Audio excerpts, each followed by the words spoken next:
Dum, dum, dum, dum, dum, dum, dum. Da, da, da, da, da. Yeah.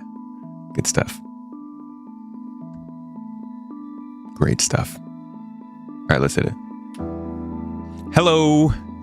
Hello. Hello, hello, hello, hello, hello, my friends. How you doing? Good to see you. Welcome in. This is a weird one, and I'm frozen. Would you look at that? Check it out. It's like old times. Hold on a second. There it is. You know how these computers be. They just want you to be embarrassed. Hello, everybody. Welcome in. How you doing? Good to see you. It is Thursday. It's weird. I didn't even have an intro ready for today. I didn't know what to say, so I just kind of said, hi. Good to see you all. We are doing a special show today because I'm going to be out of town for the rest of the weekend. We are heading to my grandfather's funeral tomorrow, and we'll be gone until Monday. So the first stream back's not going to be for a few days. In which case, that means, you're going to have to skip your tomatoes this weekend. Please, please, everybody, make sure to get your vegetables in, your fruits in, get the goodness in your life, okay? I will be back, but you got to stay consistent. With that being said, today is not going to be a long show. Well, I don't plan on it being a long show. I got, work and stuff to do.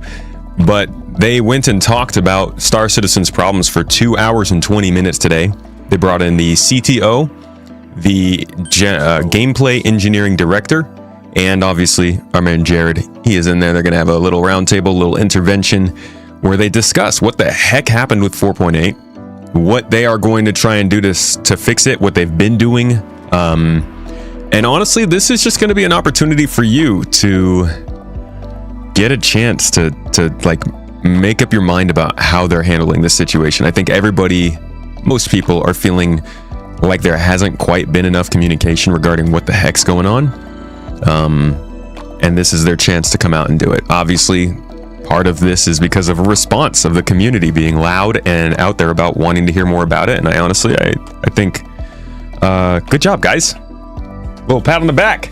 Where is it? Not to say that we drove everything or we did everything, but I do think that they wouldn't be talking about this or hosting this microphone's too overloaded. Thank you. Man, really? Oh, it looks like it's overloaded on OBS. That's weird. I have it. Wait, hold on. Oh, it's definitely listening to it. That's strange. Must be gaining the hell out of my microphone on OBS. Hold on. Yeah. There it is. All right. How are we doing now? Is this still loud? It's probably because I turned up my Windows volume. Sorry about that. Blowing out your eardrums.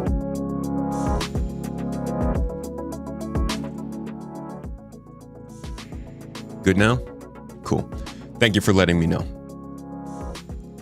The kids' cheer was also quite loud. Huh. You know what? I downloaded a new plugin for OBS, and I'm wondering if it just messed everything. Oh yeah, the kids cheering would have been loud because it goes through my microphone channel in OBS.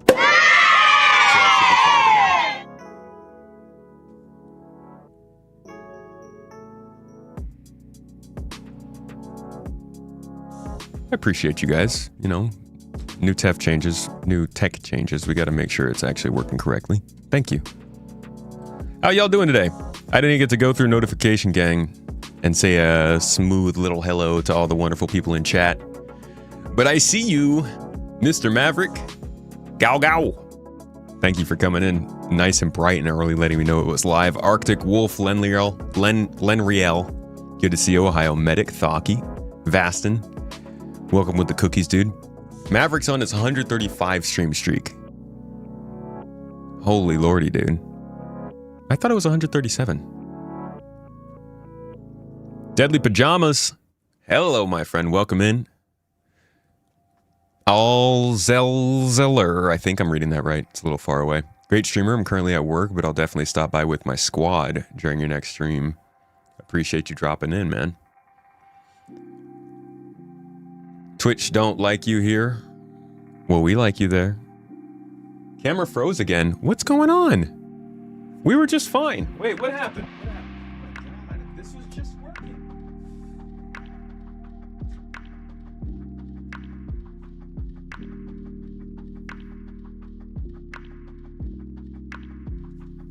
Okay, I've plugged the camera into a different USB port.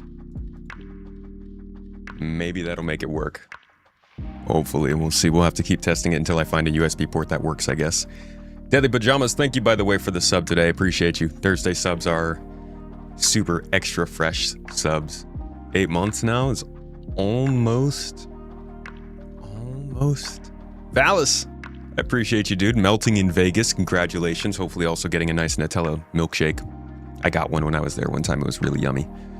And Johnny, at 20 months. Thank you for the Prime sub, man. Hope you're having a good day. You wish there was a place where you could see active user counts for all the servers? Somebody set something up to try and track it. I'm not sure if it's still working. What's the big idea streaming on a non-streaming day?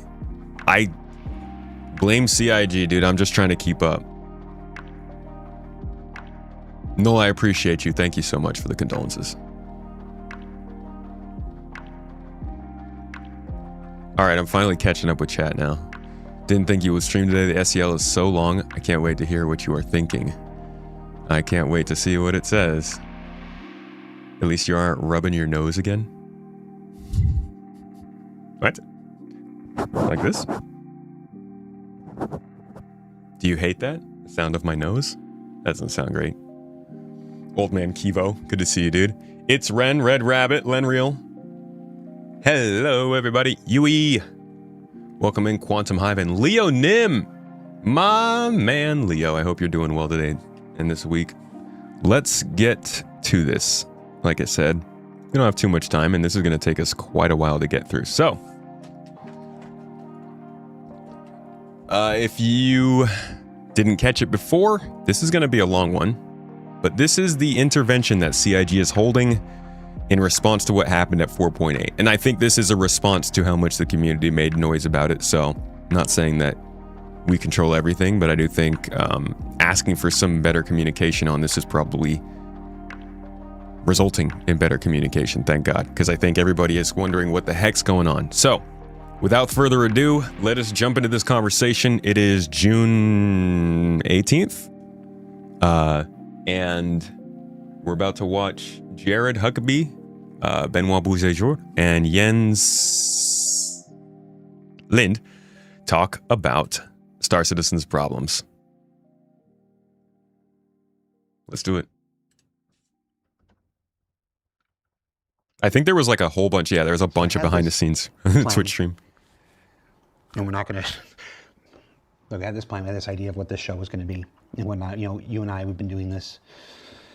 No, I'm pretty sure. Hold on a second. I got to go back now to their Twitch page. Not here. Not my Twitch page. Shh. Dang it. Because I'm pretty sure there was like a really long period of time where they were just... Yeah. Just the setup was being streamed.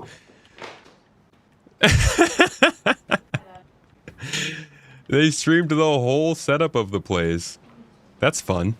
Honestly, I can get behind that. Why not? People who want to jump in and get a little curious.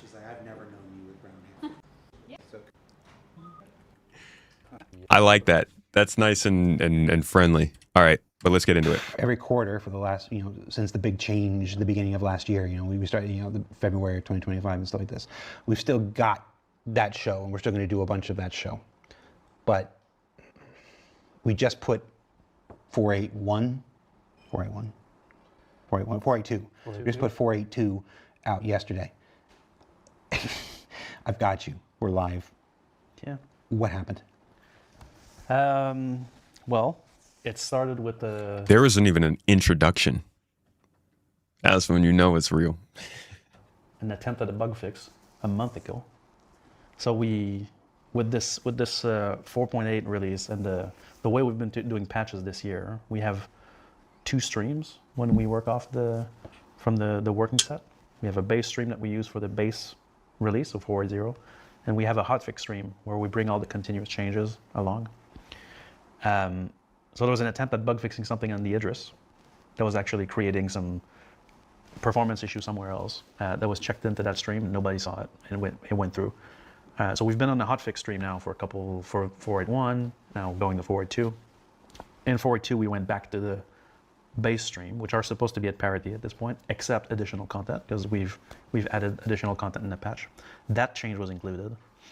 And so what's supposed to be a routine update. Sorry, I got to rewind. I missed a little bit of that. That was checked into that stream. Nobody saw it, and it went through. So we've been on the hotfix stream now for 4.1, now going to 4.2. In 4.2, we went back to the base stream, which are supposed to be at parity at this point, except additional content, because we've added additional content in the patch. That change was included. And so what's supposed to be a routine update became a massive, wide sprawling issue because basically the Idris was no longer compatible with its persisted copy. And so what that would do is players have in their ASOP terminal. I think it was just the Idris being jealous of the Odin, and so it was causing problems. Mm-hmm. They have a version of the Idris that's from 4.8.1.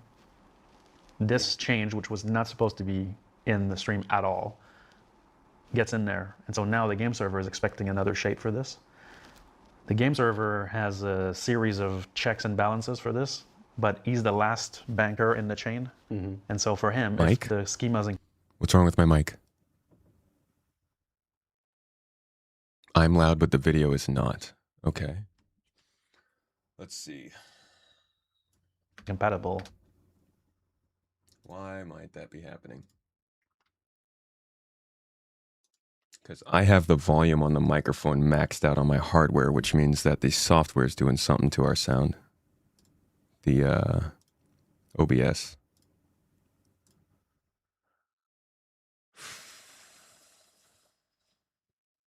Man, I hate this. I don't know why my mic is coming through so loud compared to everything else. I'm just going to have to... Let me see if I can boost this in Chrome.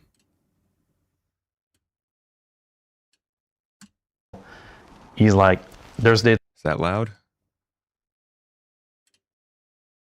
It's like 200% volume. The corruption risk, I'm out. How is that? I don't know. I don't know what the heck's going on. Why is that not loud?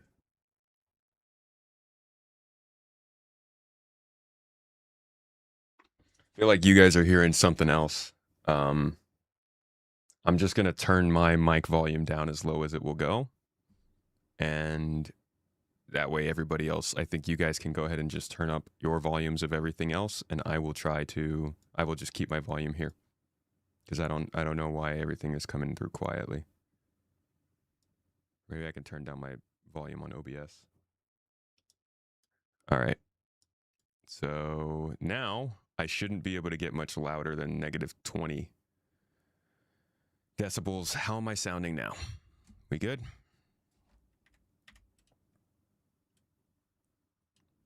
Checks and balances for this, but he's the last banker in the chain, has a series. Are we good now?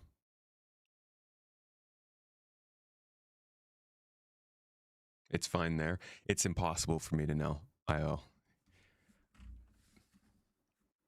That's the frustrating part. I don't know what you guys are hearing. Now I'm quiet. That'll always be something. Series of checks and balances for this, but he's the last.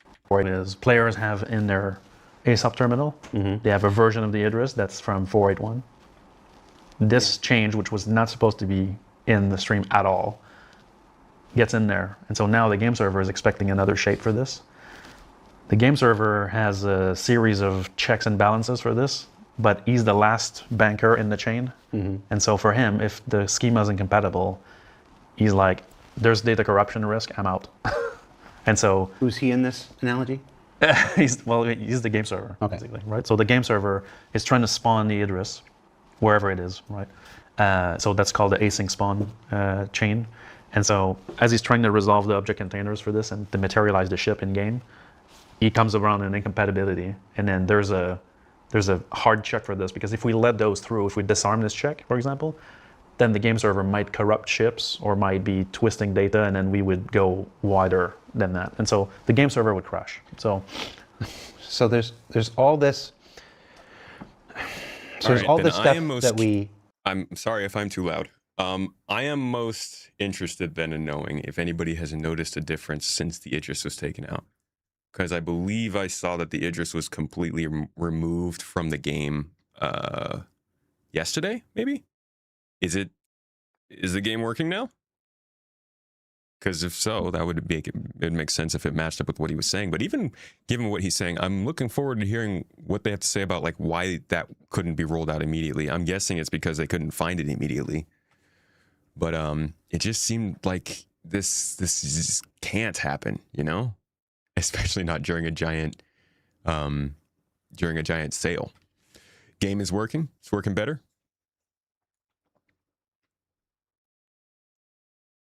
Oh, it was added back later in the day. I see. But it is working now. It's really smooth. Okay.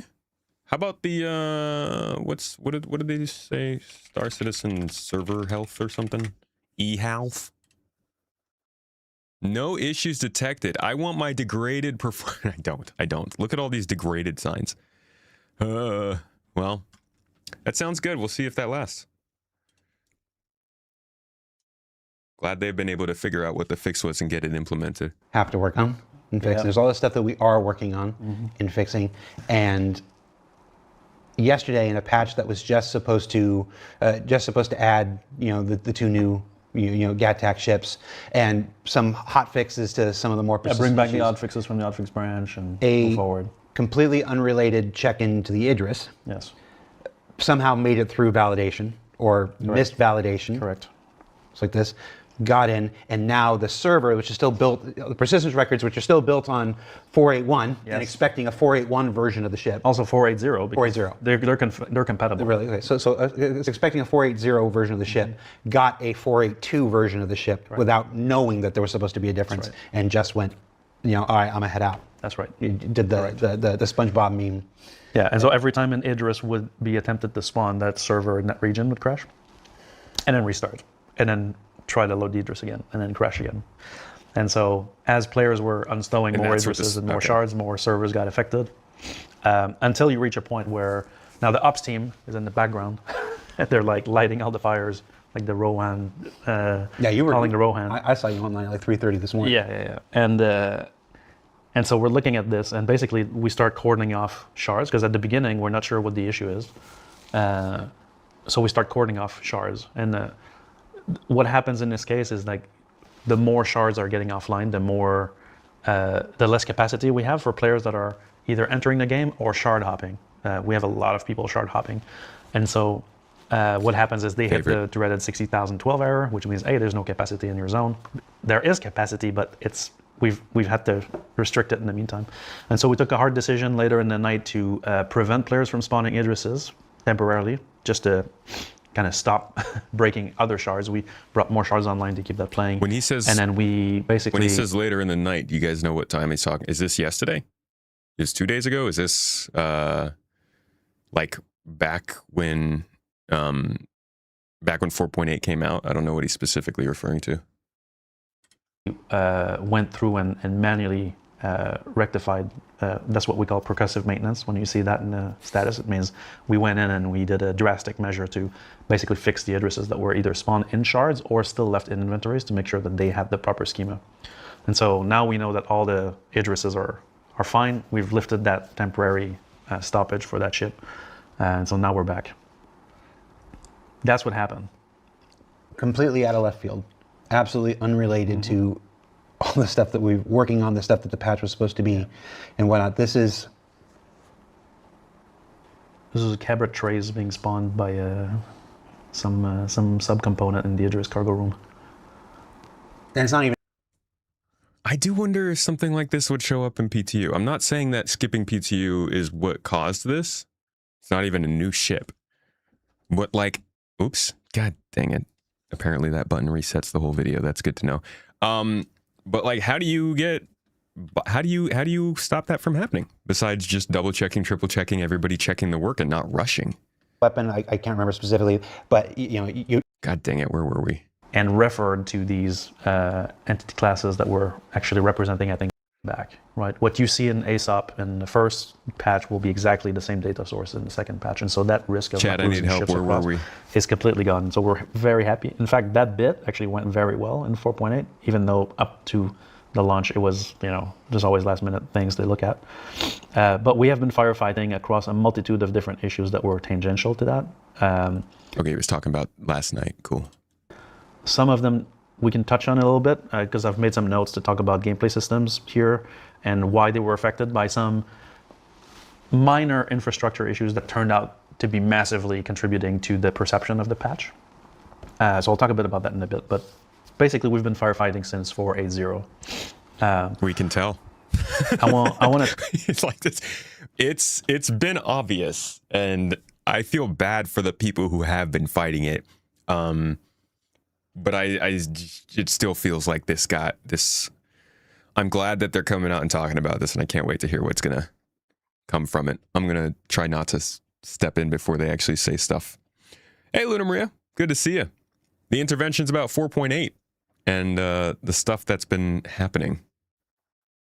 Touch on one thing because we just had one of the cuff moment about the Idris last night, right? But 2 weeks prior to that, we had another downtime patch that needed a lot of rectification. So the people that the teams that run the online group were hard at work on this maintenance, and unfortunately another one of those unwanted check-ins came in during that 4.8.1 cycle, where in an attempt to fix the VGL flight suits that was missing hands and feet,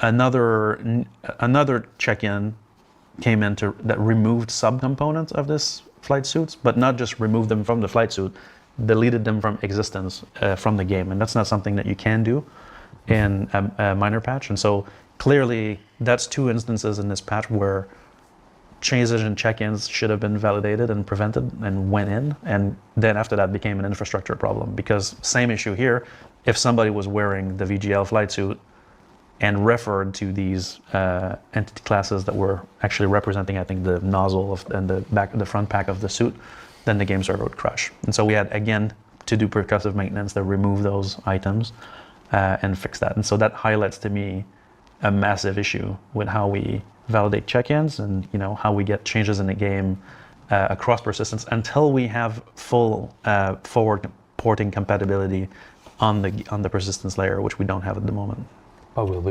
Thank God this problem, at least as far as from what he's saying, did not come from the persistence system, from the database having problems from PES. Maybe that has its own things going on, but in the back of my head, the worry with stuff like this, especially when it kind of persists past a couple weeks, I'm always worried that it might have something to do with their actual database, because you guys may remember it was 2 falls ago, I think it was like September or October of 2024 maybe, where Chris had to come out and say, yeah, we got PES in, but the firm that's handling the database management is not up to the task, and so we need to find a solution. And I don't think there was ever a follow-up from that about finding the solution. I think they did. But it was kind of like we were all just sort of left wondering, is it good? And so anytime that this stuff persists, it gets a little nerve-wracking. I'm glad that it's a human error as opposed to something wrong with the system or the tech. Yeah, they never followed up on it, so I don't know. But fingers toes crossed, I guess. Game changer. Yes. What's your perspective, Ian? I'm keen. Well, it's live service. You're always running, right? Mm-hmm. You're always running. Like we're talking about forward patching.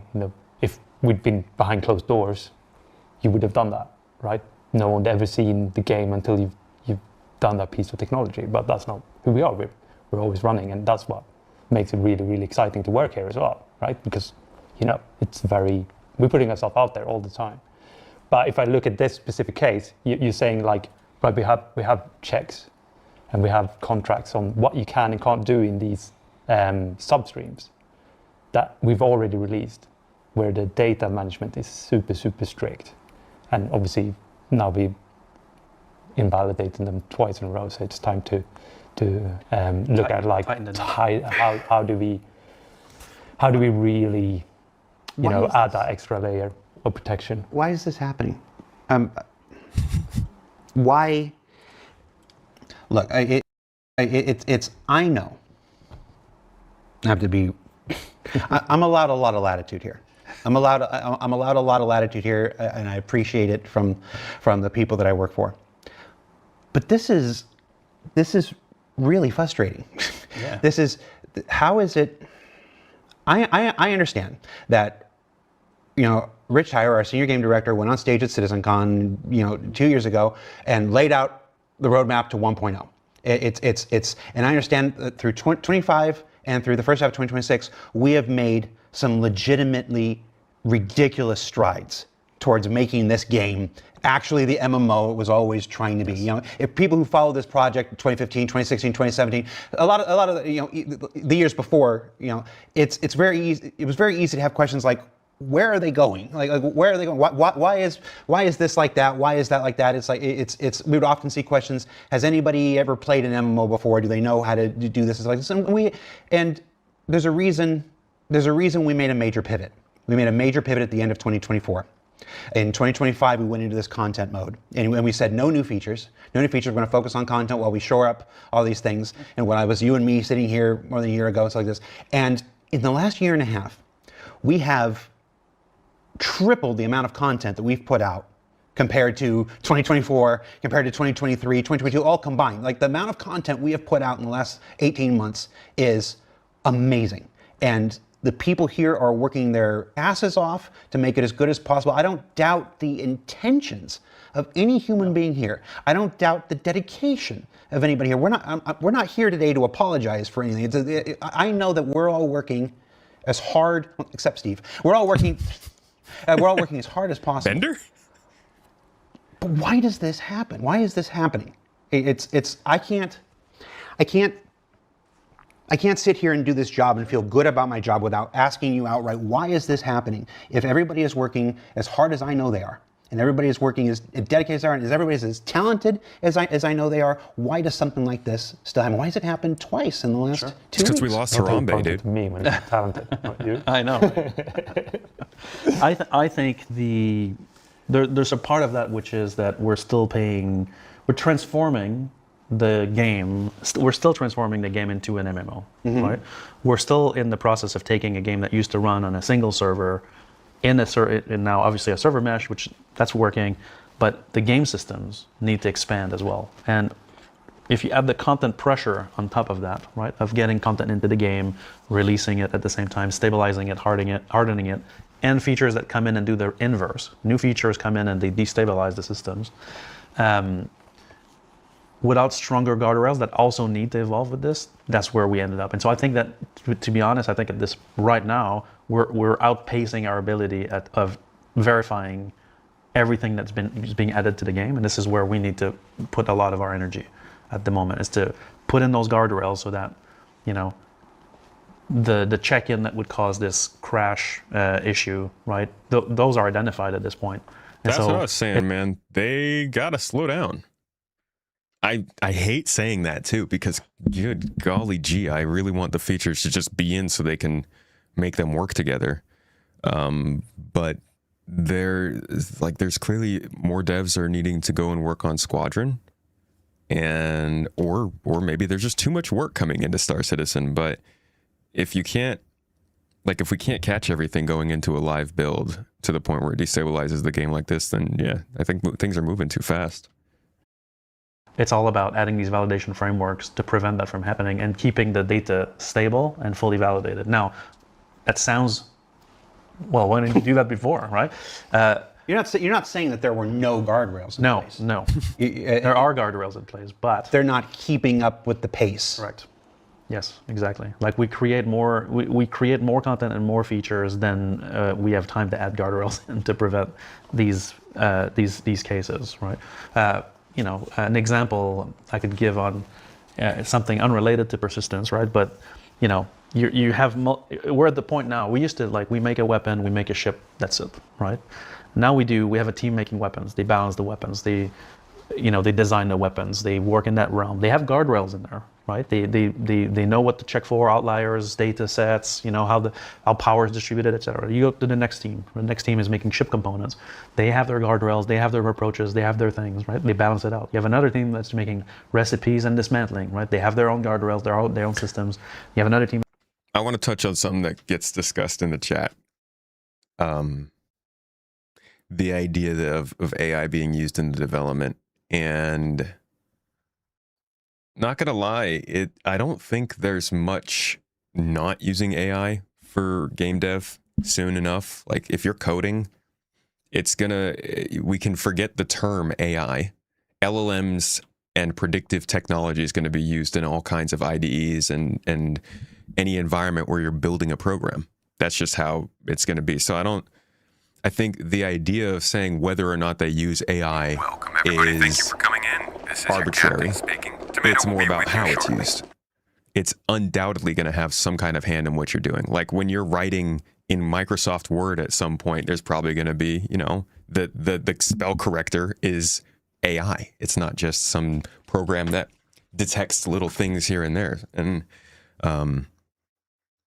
so I think that they're going to have to find ways to make use of it efficiently. And it's not necessarily something to just say, no, don't use that. Just maybe don't let it, decide whether a patch goes live or something. It's making economy. They add those things to shops. They add pricing. We got a raid. Mr. Carolinger. Hello, my friends. Welcome in, guys. I think the kids are... I need to get around. Hi, how you doing? Good to see you. Welcome in. 2 raids in a week. I am blessed, brother. I appreciate it. We got to get in touch. For anybody who's coming in, good to see you, and thank you so much for popping by with Carolinger. We are going over the Star Citizen Live that came out today, and this is really just like the CTO, the gameplay engineering director, and obviously Jared, who you know, all talking about what the heck has been happening over the last month. What caused the game to break so hard, and why 4.8 has been so painful. This is going to be one of those times, we reference bad patches, 3.0, 3.18, 4.0. 4.8 is going to be on that list. They grew up so fast. Make sure that that's balanced, and then they move on to another team that's adding this content to loot boxes, right? Now, we didn't have that a while ago, right? And then mission rewards added in there. All of these have validation, but there's no holistic validation across, right? We're at the point now where all these systems communicate with each other all the Can we get a shout out for Carolinger, please? Thank you. time, right? And what crafting has changed the game quite a bit on that area, right? And so that translates into more weapons being created, more content being created, more missions giving more rewards, and all these things need to be validated together, not in silos. Is this why in 4.8 there was the thing where there was a weapon? I think it was a ship weapon. I can't remember specifically, but you paid 20,000. I'm pulling a number out of my butt here. Sure. You paid 20,000 to buy the ship weapon, but then you dismantled it and you got like $80,000 worth of materials, and that you could sell in one area. that you can send. So people were just buying the vendor thing, and, Right. and you're saying that's because the weapon and the price and the pricing and everything for the weapon was validated by one team in one silo, if you will, Yes. and then the validation of the crafting and the breakdown and stuff was done in a different one. Sure. And there wasn't something that Transversal to check all of that, and also like we're definitely now post 4.7 in a realm where just human validation is not enough, right? And so a lot of game design data is typically, managed by the team. Oh my God, they're working with the Xi'an. I knew it. But I think that we're way past that, and we need machine validation for everything because the rate at which we build it and the amount of technology we're putting in is just too fast for validation to keep up. okay. And we can't just rely on endpoint validation. Because in this case, it was machine validation that caught the error Yes. and stopped it from corruption. Yes. Yeah, exactly. Like But the it's machine at the end, validation stupid has humans. Correct. Yes, exactly. So it has to come earlier. So for validation, let's just stay on this Y'all topic know how here for a bit. I'm complete open disclosure. I say it during my streams. I take the transcript of these streams and I do run it through an LLM so that I can get some of the things that I talked about or remember some of the points that came across that I might need to cover later, or because we have tech problems and somebody needs to record it down. It's useful. It can be very useful for crunching through data when you need it to. People are going to, as talented as everybody is, as skilled as everybody is, and stuff like this, mistakes are going to be made and the wrong thing is going to be checked in and stuff like this. And the game is growing at a scale. Like I've been here for more than a decade and stuff. I know it's a Jared meme drink anytime I talk about how long I've been here. You can just see it in my hair now. Weird. Dude, Jared looks phenomenal. Okay. Like if you look at the videos that he was doing for CIG 10 years ago, he aged wonderfully. All right. Hair aside, I mean, we all like a little salt and pepper.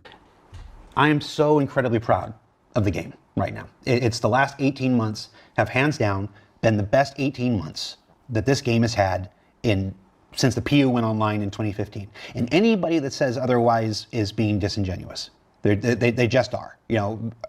I'm being hard with you guys here. I'm going to be a little harder. I'm being hard with you guys as well. It's like the last 18 months have been phenomenal for the progression of Star Citizen. It's our daily average users are up, our concurrency is up, the content is the best content we've ever put out. TSG is finally realizing we finally have coordinated space combat in our space combat game. He's got one caveat to that statement. The best content coming out. They are missing a follow-up to the Kovalex Gundo mission. That's like the one place where I feel like they still have not been able to come back around and actually one up what they did before. That's such a good mission. Miss it. Is this just it is? But it sounds like we're moving fast. We're moving fast and we're doing a lot. You said the guardrails aren't catching up. How do we? I get machine validation. I get you got to build some stuff. Is that all we can do? Is that make me feel better about how we're going to fix this? Is what I'm asking. Because if I feel better about how we're going to fix this, maybe there's a reason for people watching to feel better about how we're going to fix it. Sure. It's just the validation issue. Sure. So it's a problem we've known about, right? And we've been trying to solve, right? And so more recently, there's more changes that have been coming from the engine side to give us a framework for validation. When I say framework for validation is that game designers can participate in this, right? It's not like, they need to hand it off to an engineer and the engineer is busy and he can't do the work and now the validation is not added, which is the mode that we've been in the past, right? And so we've been in the process of building a validation framework for all game systems and all pieces of data stored in the game that can do queries across all data, whether it's, hey, I have a mission in this location that requires this, that pays out this. Is that an outlier compared to, And so being able to do cross data queries across the entire game, which is not something we've had before, which allows us then to just express these checks, find outliers into like mission payouts, find outliers into how, if we go back to the example of the gun is for sale at this location at this price, it's dismantleable into these components that can be sold at this location, that exchange value is too high, right? And so creating these validations will become part of the design work completely with this framework, which will allow us to have all these guardrails. On top of that... Sounds like Benoit is leading his way into figuring out how to make quantum work without Tony. We've got the more technical validation, right? So the 2 issues we got in 4.8 related to modifying ships that were already distributed in the main patch and removing entity classes, for example. Both of those things already have locked checks right now. That's the first thing we did when we discovered them. But we're going to keep adding more of those compatibility checks. Now, 4.8 also has the beginning of database patching. So in 4.7, we didn't have the full ability to persist all the crafting properties on weapons. So if you crafted a weapons, all the modifiers were not necessarily going to persist through LTP, right? In 4.8, we have introduced in the back end patchable serialized variables. We didn't talk about it much because it's kind of mixed into the crafting system, but basically we now, in the schema of a component, which stores the data for something, let's say it's a weapon, right? And I have the modifiers for it, let's say elongated nozzle, faster damage rate, whatever. These values, we now know which one of those values is patchable, right? And then we're able this way to persist them and patch them in the next release. We also determine which ones we store when you stow it. We don't stow all variables, which used to be the case. And that's the foundation for us to keep working at what we really want to achieve, which is a forward patchable data set. So that now these, even if you know, the ship team goes in, changes all the serialized variables for a ship and rejigs the whole object container layout for a ship, that will be able to live migrate your ship to the new version without crashing the game servers in the meantime. So basically embracing this movable data set. But that's tricky to do. Obviously, we've been at this for a long time, but 4.8 has the beginning of that just for crafting properties. He has been talking a lot about the imprint system, how things in the game get saved to players, how the ownership system works, how you could transfer ownership. So this does track with what he's been saying over the last 6 months. I mean, we just watched the episode he did back in February last week, and we watched the one he did in September multiple times. I think both of those times he talked about those issues. I think that was also like the first time I've heard anybody reference serialized variables in one of these videos since like 2019. It's a throwback. Right. That's great for allowing us to better manage when somebody checks something in that they didn't do. But I'm talking about what are we doing to stop the check-ins that aren't supposed to happen? Sure. Like through validation. It's pre-validation, right? The one I call this validation framework I'm talking about is pre-check-in. Okay. Right. It's something that I'm working on the game. I'm going to add a new gun and I'm going to price it this and I'm going to make it super powerful, right? Well, that would flag. Exactly. I could not, I could not check that in, right? The system would go, wait, you need some authorization before you can check this in because of these reasons, which currently we don't have something like this. That's cross-checking. Dang. Right? Obviously, in each silo, yes, but not People with. can just Is this add something? anything. Is this something? I have to ask you the one question here. Is this something that we're talking about that's a 2027 thing? Are there parts of this at least that can go in? Is there hope for this? Yes. Sooner rather than later. We need this yesterday. Like. Well, I'm aware we need it yesterday. Yeah. But no, we're Literally. working on this right now. Like to get all these checks and balances in place. Like I don't know if it will be like a 4.9 kind of thing, but it's happening now. Okay. Because everybody around the table knows now. Like it's clear from the 4.8 experience that machine. This can't happen again. Yeah. That's fantastic. I love a priority. I love a little bit of urgency with it. Validation is required across the board. So why isn't this just? Let's tackle this from another angle. Why isn't just throwing more QA at this the answer?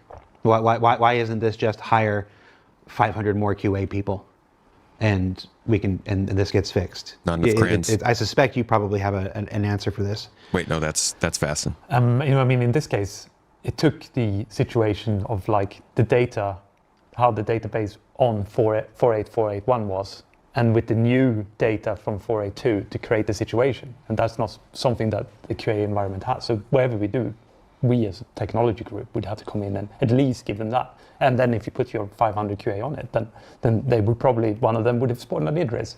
But without that environment, you could put as many as you like on it. No one would ever have discovered this situation.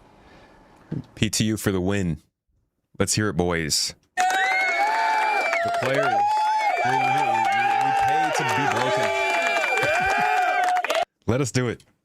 This is just too far removed. And I think that's sort of comes back to the large the data machines. set, right? As you have a large data set, you just can't scale in manpower alone. You need something that scales way beyond that. And I suppose if you just hired, Dude, hold on. Hold the phone, okay? Because I'm pretty sure I got some footage for this. Oh, my hard drive's back, everybody. It only took 13 hours to transfer. It was like 1.5 terabytes of stuff. But it looks like I finally got my hard drive back, so I should be able to actually search for this footage. Let's see. They had something they were working on for something like this called the Cloud Test Launcher. This was meant to allow them to spin up virtual clients that would test things in the game. And I don't know how much they've used this. I'm sure they do, and I'm sure this doesn't quite hit the things that they need for what they're talking about. It's obviously different, but I do wonder whether this had any impact, because I don't think we really heard much about this after this, which was 2022. Yeah, this only does so much, of course. I would love to hear more about what it does do, though, because it does feel like there are problems that we do encounter that might be solved by these people just being spawned in to test out like concurrency problems in areas, or like what happens when you spawn a certain ship in somewhere over and over and make them fly off into the distance. Like, those are the examples they used for this, and I thought it was a cool idea. I just don't know how much they've used it, since they haven't really talked much about it since then. Jens alludes to what they have. Okay. 500 QA people. That doesn't mean there's 500 requisite programmers that can all take the stuff and fix it either. No, I think they would meet some frustration with their output, and our ability to tackle it would certainly create a separate set of challenges. But also, what's frustrating with this situation is that, you know, we've done multiple patches where this just worked fine. Oh yeah, we've been on this. We've been putting out a new piece of content every 2 weeks since the beginning of this year. You know, last year we moved. For 2024 and before, we were on a schedule of one patch every 3 months, and we didn't. I think we actually hit every 3 months once in the 5 years that we were on that cadence. From 3.0 to 4.8. I can't remember which one was January last year. We were trying to do a patch every quarter, and we actually hit the quarter date maybe 1 or 2 times in all that time. But so it was 4 patches a year. Well, I mean, you could say 3.17 was stretched through 3 quarters, but they released a few different patches for 3.17. They were decent size. Most basically is what we were doing. And then in 2025, we, as part of this major initiative, we switched and we went 11 patches. Yeah. We went 11 patches in 2024. Again, I don't want to sound like a broken record. The content that was in those patches is some of the stuff I'm most proud of that their team here has ever put out. But we were able to do that because we pulled back on features. We pulled back on features, and it was content team. There were a couple features here and there that would sneak in and whatnot because, we need this for that and other thing. But for the most part, it was all content. In 2026, we now switched to, and anybody that's been really paying attention or following the development would see this already. We've switched to a bi-monthly patch where we put out a major patch every 2 months, and we do these 2-week content drops in between. So every 2 weeks, there's a certain thing gets turned on. People who have been in PT who have been testing, they tested this aspect, and then it wasn't there in the patch, and it goes, because it gets turned on 2 weeks. It gets turned on 2 weeks after that. And that was to help with engagement throughout the year, to give people more things to do, to keep people more interested. It's one of those things that you do when you're running a MMO. And that's been great Just up laid it until out the there. last 4 weeks. Literally, that was the strategy that we've been saying, right? They just release stuff to try and keep people playing so that people keep playing and buying ships. It's not. That's Keep it worked. playable. Yeah. And so it's. I don't want to harp on this. I don't know how much of this is my own personal. I'm stuck on it, or Jared's definitely channeling his man of the people voice for the show. But it seems like we know what we have to do. We have to solve the process for sure. We have to solve the process. We have to solve the process. We have to build more tools. We have to scale our validation to match the rate of content that we're doing. And the complexity of content too. Right, because this year we also turned on features. We turned on the feature spigot this year after pulling back on it in 2025. I think I can't tell if I've been messing up my years this whole time. All right, how confident do you feel that you've got a handle on this? I think we know what we have to do. I think it's going to take a while to get all of these guardrails in place, right? But in the meantime, I mean, we just have to respect the rules that we've set forward in the meantime, right? So that while we can't machine check everything this second, and to be honest, I'm not talking about months of work here on these validation frameworks, right? But it's about putting in the ability for every team to contribute guardrails, right? Which right now it's a bit splintered, and so we need to bring this all back together. So I'm confident that for especially the errors we just talked about, right? Like releasing a piece of content that crashes every server on launch, or twice, right? Or evident misconfiguration of items or costs or recipes, right? I'm confident that that will solve the issue, that those issues will no longer occur as long as we respect the validation and nobody tripped them off, which, that's the next battle. The validation issues. Yeah, exactly. I think that we can eliminate that. All right. So for the last Man, 35, 40 minutes. I can understand why this is like kind of shell shocking to people who started playing after 4.0, because it is quite a different change. Anybody who played between 3.0 and 4.0 is super familiar with this kind of development, but this is definitely back to that style. And they haven't used the tech preview as much as I'd hoped to avoid the instability. But it really does feel like we're just like right back into the crunchy, painful bits of building a game, as opposed to the content enjoyment part of that was last year. We've been off Which the I'm cool with. I program want features. a little bit. The issue that went out, the issue that happened with 4.8.2 yesterday, because of a validation issue, I didn't feel like we could go into the program that we had originally planned without addressing it. It was just, I was very frustrated, and sometimes I abuse my position here to do this. So you're laughing. I'm the one that's going to get back and see if my bosses are still happy with me or not. We do have a lot. We do have a lot to cover, a lot that we wanted to cover and stuff, and we're going to start getting into that stuff now. I hope watching you'll forgive the diversion, that you'll agree that it was worth it. I think there was some very useful stuff there, and I do want to say, I have to say this.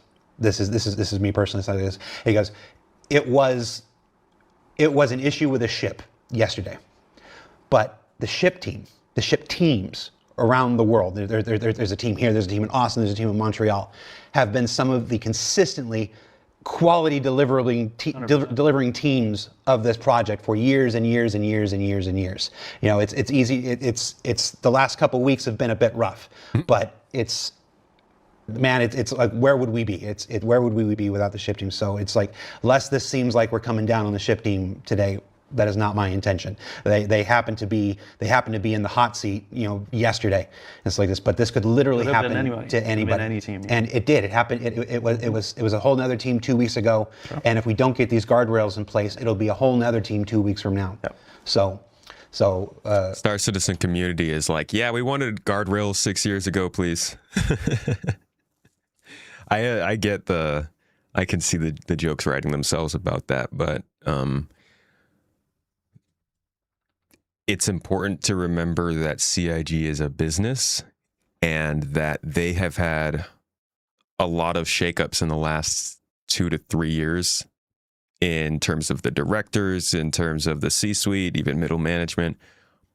They very well might be coming across the issues that were built under other people that hadn't been solved because they came in and needed to do other things. I'm not making an excuse, but I do realize how much more complex the project can be if a code base is being handed from one person to another, or games design in general, and the functions and procedures needed to make those designs actually become real can get thrown into craziness with that kind of shifting going on. And we know that kind of shifting is happening. We see the financial reports. So I don't want to make excuses for them, but I also do feel like they're at a point where, as a company, they're starting to coalesce around a pretty straight goal.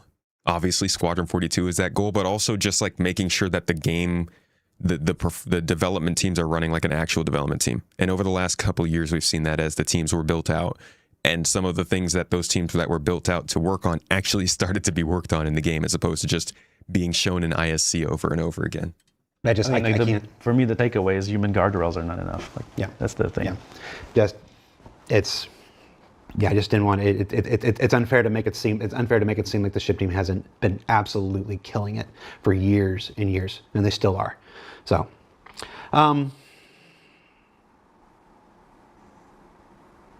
desync. Let's just. Let's talk about the sync.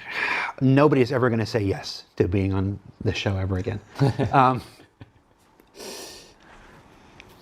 Ben, while you, I put you on the hook to write a big old write-up on desync, and I know it's being worked on. I've seen the draft and whatnot. It's being worked on between every other initiative. You know, time spent writing is time spent not actually fixing things and making processes better. And Also, we got a couple guest stars in it that I'm hoping will make a difference too. So that's still underway. That's still underway, and it's more like it's when we're done with it, it's going to be more like one of those.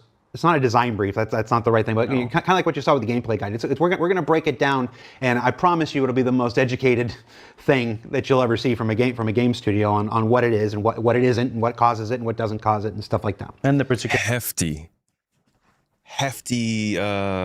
statement to make, Jared. particularities of our game architecture. Yeah. Also.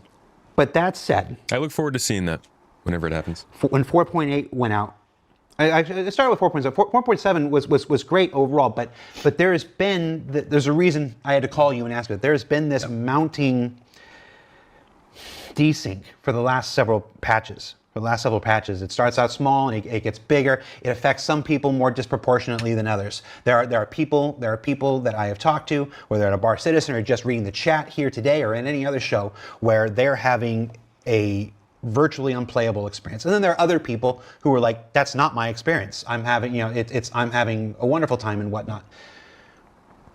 Without just reading the entire doc that we're doing, I can't get past this show without talking about it at least somewhat. Yeah. What do we know is causing it at this point? What are we doing to resolve it?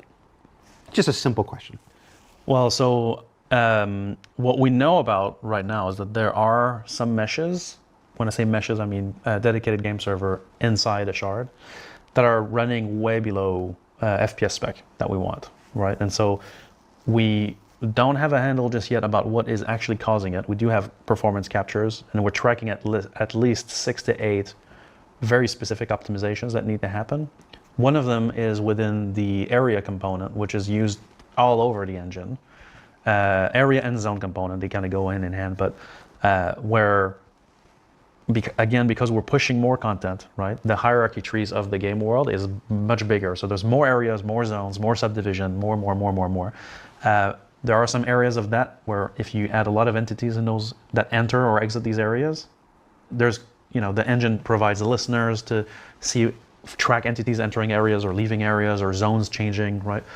And obviously there's concurrency constructs around this to prevent one thread from accessing another thread, right? And so just keeping it simple without diving too much into the low level, which we will probably in some of our desync areas. But there's lock contention in the area component at the moment. In some places, there's lock contention in some areas of the game.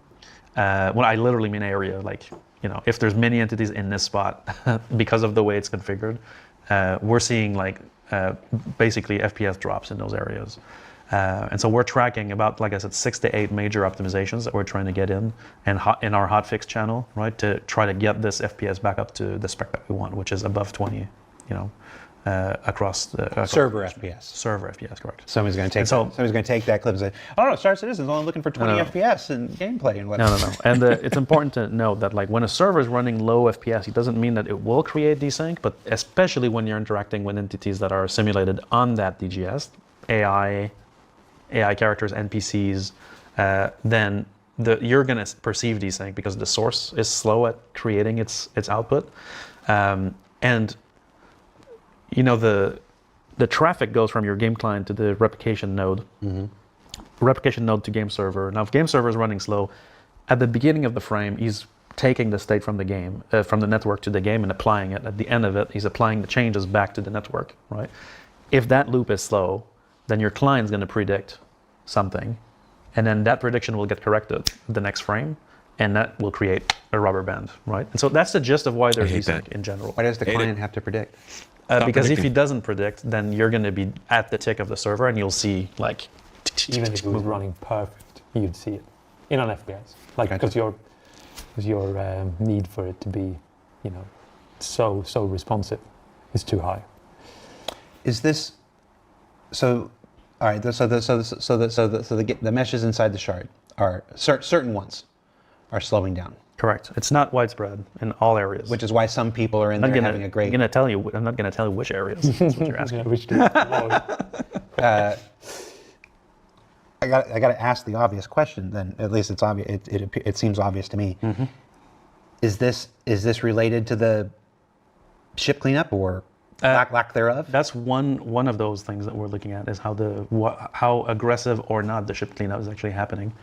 That's one of the things we're looking at. Yes. Because you can watch a Twitch stream or look at an initiative council report and you'll see. I want to say dozens and dozens, but I feel like it's even more. Yeah. Bricked ships everywhere because with the insurance changes and whatnot. Sure. Bricking these ships Yeah. and whatnot. Is this viably part of what it is? Is this In part, yeah, that for sure doesn't help because the more entities are replicated, the more the server needs to do every frame, and so that contributes to this. So yes, you can usually find it when you look at that server days performing great. It usually has a We larger, really vehicle population. really need ways to gameplay-wise clean up this game. It's crazy because we've talked about it, they've talked about it, they've shown it in ISC, the idea of using an SRV to tow ships out, the idea of getting, there should be a system that applies a movement contract to a ship that makes you bring it to some place in space. Then when the ships are brought to that place in space, the game should be able to detect that and then make a salvage contract that anybody can take and go into that space. You should get paid for throwing stuff away. And they've talked about it, and they need some kind of way to start getting rid of entities more because they always keep coming back to this problem. I just wish we would get it. I want to be a janitor, man. I'm trying to mop the floor. Listen. Certainly. the server that is Vehicles are- performing They talk great about has it? a larger? No, a firm not performing so Oh. great tends to have a slightly larger vehicle population or a very large active population. That can also happen. In general, just a lot of everything. We're quite a heavy game, entity-wise. We Right. want to avoid getting to the sort of size that we were in Stanton before we went into meshing. Oh, 'cause God. That was consistently difficult to manage. Yeah, but if we're okay, so if we're already, Stezig is like, fix it. Super helpful, dude. Oh man, it's so easy. We're done with the subject. You know what, Stezig? I honestly, none of us had thought about that. That's all right. We don't even need to do the rest of the show, do we? yeah, I know that there's been some changes related to how we perform entity cleanup. So unattended vehicle cleanup used to be a separate system, right, that ran on its own. That's been merged into what we call the density manager, which is basically an engine functionality that will look at overpopulation in clusters of areas that obviously designers have control over. For example, we want to make sure, like the exit routes for hangars are cleaned up, and so these are, have active cleanup zones configured, right? That's designer controlled. Now the engine will then after that apply the logic on the volume, determine, there's too many of X in this area, and we'll start popping stuff out, right? He's going to do the cleanup. Now for ships, the unattended vehicle cleanup system used to be separate. Now it's been brought into the density manager, I think end of last year, something like this. So it's been a while. And this one tracks whether there's passengers on passengers on a vehicle, and will, based on a certain timer configuration, and the values are different depending on the areas, will either stow back the ship into the originating inventory or destroy it, depending on if it's a player-owned ship or if it's an AI ship, depending, right? Now, it does look like maybe there's a misconfiguration in key areas that are leaving ships there. So we don't think the system is incorrectly functioning. We think it might be inaccurately configured in some areas. And so that would allow a very popular area to just accumulate ships like crazy, right? And so that's what we're looking at right now. Are you able to It's clean exhausting. up? Are you able to differentiate between? You obviously mentioned a ship that has a person on it. That's great, but a ship that doesn't have a person on it but is still a viable ship versus a destroyed husk versus a bricked ship from the inventory. You're able to distinguish between and set timers for I'm not sure if the density manager will have a modifier specifically for bricked or not, but it can see it. It does, or it will. It will. It will. Okay. It will eventually. Yeah, if it doesn't, it will. Yeah. Eventually. Because And it's less about timers. It's more about density. It's sort of trying to say you have overpopulated this area. So it's less about like that ship has been there for a long period of time. It's more like there's a lot of ships here. Yeah. Let's remove one. Let's figure out which one is best to remove. For unattended vehicle does have a timer as well. So you kind of have these like, it's sort of like we talked about validation. You start with a timer, then you start adding intensity, then you start sort of building up these views of the world to kind of understand which areas are problematic. Like, oh yeah, the entrance to a hangar, we have to be super strict. Yeah. There's I like that because obviously if there's just some random moon out there, it would suck if a spaceship that crashed out there got cleaned up because it was out there for too long. Like, if there's nothing else bothering it, then let it stay. This is going to be crazy when they bring in Starkitect. There's going to be entities and assets everywhere when they're trying to put 300 plus points of interest on a single planet. Like, imagine how much more load the game is going to be under when they implement Starkitect. They have to get this figured out now. I don't know how that's going to work. They're going to have to use a lot more servers for their mesh or something. the place as we're talking about this, something that pops in my mind that I think is also, in our process. Now, not even development process, but let's call it live operations of the game.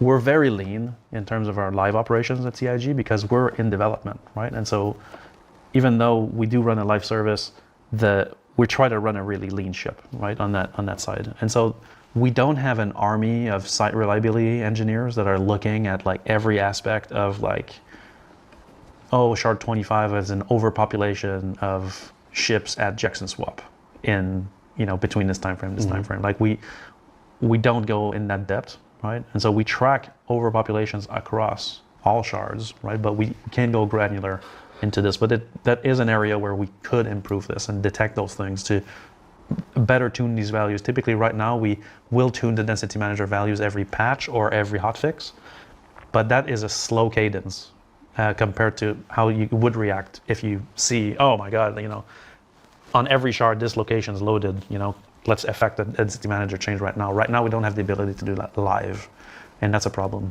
That would improve the game quite a bit. There's folks in the It would. I don't want to dismiss that. There's folks in the chat that are like, just make the brick ship salvageable or give towing mission stuff. Those are all. They are salvageable, as far as I know. Yeah, and the towing missions, but it's those are all game design and mission design stuff. That's not anything that the tech. Even then, a solution that requires entirely player.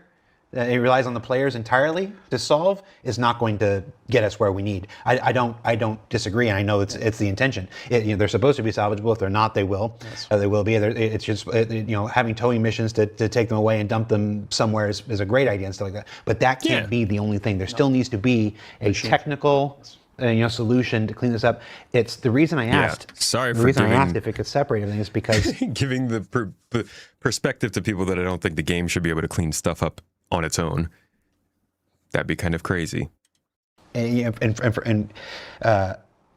think all of them are salvageable. I'm trying to remember an old conversation right now where there were rules about why this one could be salvageable and this one. I know there's been changes related to this as well recently. But like it's in my head, I'm just like, why don't we just disappear every brick ship right now until we get a handle on this? Like just crank the cleanup on bricked ships that we know don't belong to anybody. Just like they get to exist for 1.5 seconds and then they're gone.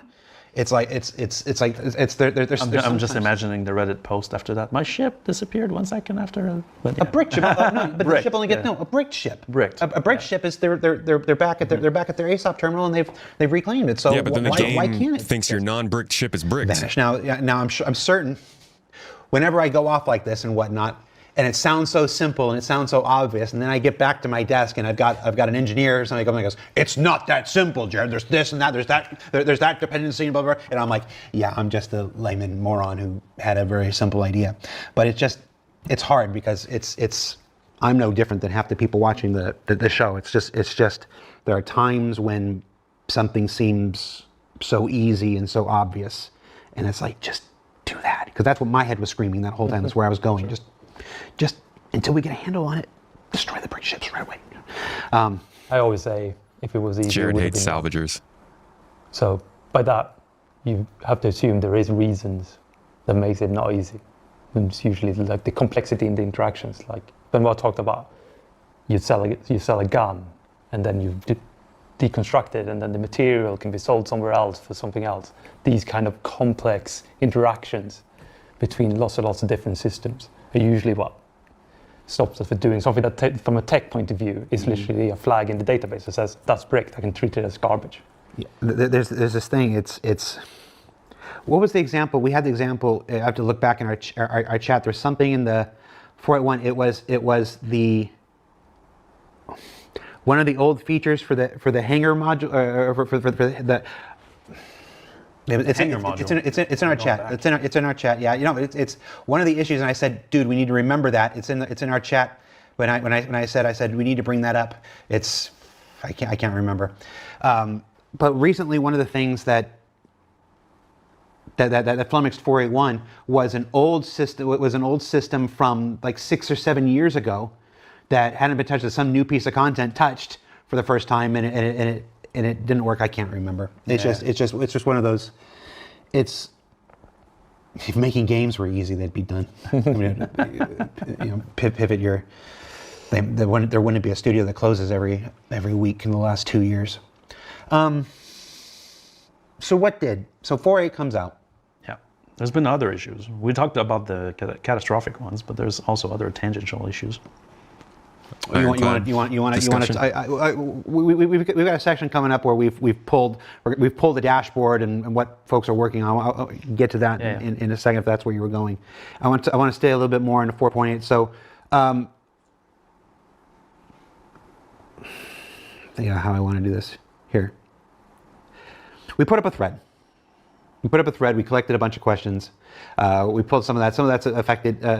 We've used that to inform certain of the topics here and stuff. When you go through. Okay. If you had to put, I understand that nothing is simple. I understand that there's probably 14, 15, 16 underlying causes that all contribute to this. But if I asked the simple question, what changed in 4.8 that affected server performance so much? I'm just on like raw server performance. Sure. Whatever. What's the thing that comes to your head? I'm gonna get both of you on this. Sure. Here, so don't think you get out of this. It's try to make for me it's behaviors. So there's one thing about running a game server is that it's kind of an organic behavioral system, right? And so you can have a game server with a version of the code, a version of the data running a certain way, and then players start doing something different, and that completely changes the performance profile. And so I feel like in 4.8, most likely my hunch for these 6 to 8 like performance issues that we're looking at, it's related to some imprint changes. So the way people use ships, leaving brick ships behind, are there more claims than before? Are there other egregious issues that showed up that are creating more claims that would affect the amount of entities on the server? Is there a malfunction on, for example, the density manager cleanup that is leaving items in place? Or is there just people are going to a location that's configured to be very loose on its density, and it's somehow the location that people have decided to go to in this patch? So sometimes the performance profile of the game servers changes just based on behaviors, not on like, oh, we changed something. So you're blaming the backers. No. I'm blaming the features that cause behavioral changes, and so that for me, that's what screams. That's what comes out of it for me. And you're talking raw server performance here. Yeah, I'm not talking just the raw server performance here. What are you thinking, Jens? I mean, it's hard not to just parrot what you just said. I mean, it does feel like when I think of 4.8, there's nothing there I can go, yeah, those gameplay changes we made could have caused it. The only thing I can think of is we did performance improvements, but there is a large change in how we handle vehicles.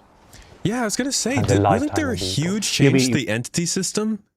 Like this was a part of what Benoit was saying they were working on in the last time he was on, was like they're working on something big with the entity system, and it was going to come in, it was going to change item recovery, and that was the big feature of 4.8. I guess it didn't cause a problem according to what they were saying, but I'm surprised that that isn't something they would consider as maybe a possibility of having done that. Didn't they create their own engine for this game? They've edited another engine. They have edited the crap out of the CryEngine to the point where it is its own engine, in the same way that Dunya is different from CryEngine, and I don't know, all the different freaking engines that are out there are just bastard children of other engines. But in doing so, changing CryEngine to StarEngine, it is not made for an MMO or a lot of multiplayer stuff, so it's just really struggling with some things. I mean, the changes with the imprinting and the insurance system and stuff. yeah. So the way that They literally just said insurance it. system and stuff. Yeah. So And the lifetime of vehicles. you mean the changes with the imprinting and the insurance system and stuff. yeah. So the way that the life of a vehicle in the universe changed, but its lifespan with the bricking and stuff like this, and the way that players handle them because of the changes that we instituted. Yes. I want to be clear. It's so you're bringing it back. You're bringing it back a big chunk of it, not everything, back to the number of ships. I mean, that would be based on what I know of that patch went out there. I just don't see I don't recall there being any larger changes on the gameplay side. I feel like could explain it. Yeah, we're not talking about their. I want to be real clear. It's you.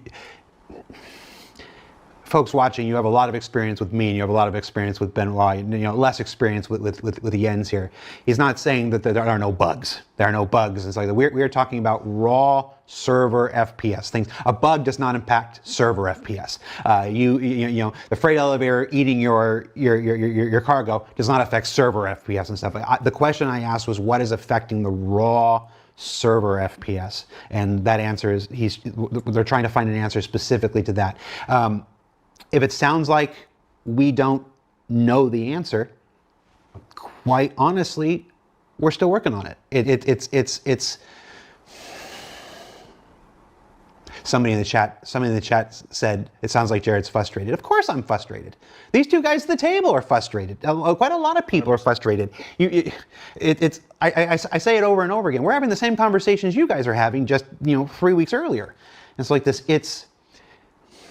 There's this concept that game development is game construction. You're just supposed to have all the answers, and you're supposed to know everything, and everything's supposed to be figured out before you do it and stuff. And just the reality is that's not how it works. I'm not talking. I feel like I'm back in 2023. The entire industry. I'm talking about how games come together. I'm talking about programming. Quite honestly, it's discovery. It's discovery as you go through it.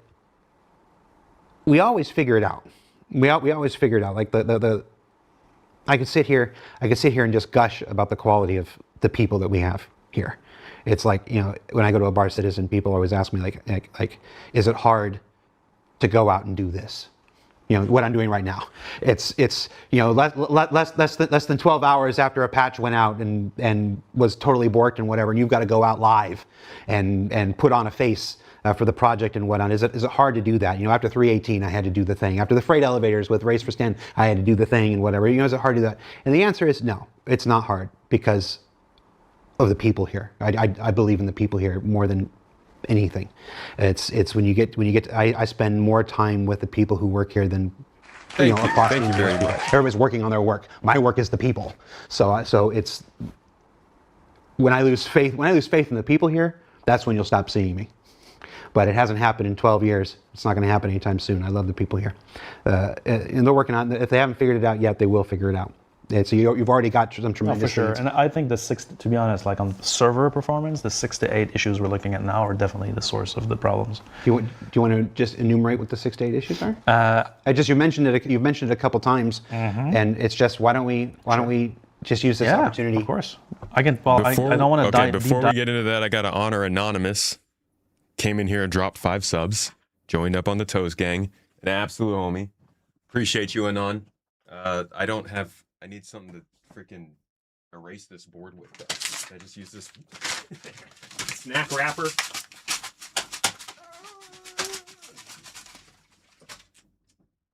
Thank you, Anonymous, for supporting the stream, the channel, and the fam. You're on the Toes Gang, and we're doing our poll like next week. I think it's almost the end of Q2. Thank you. Thanks so we'll see who is the Toes Gang MVP. And D-Pain coming in, wrapping it up.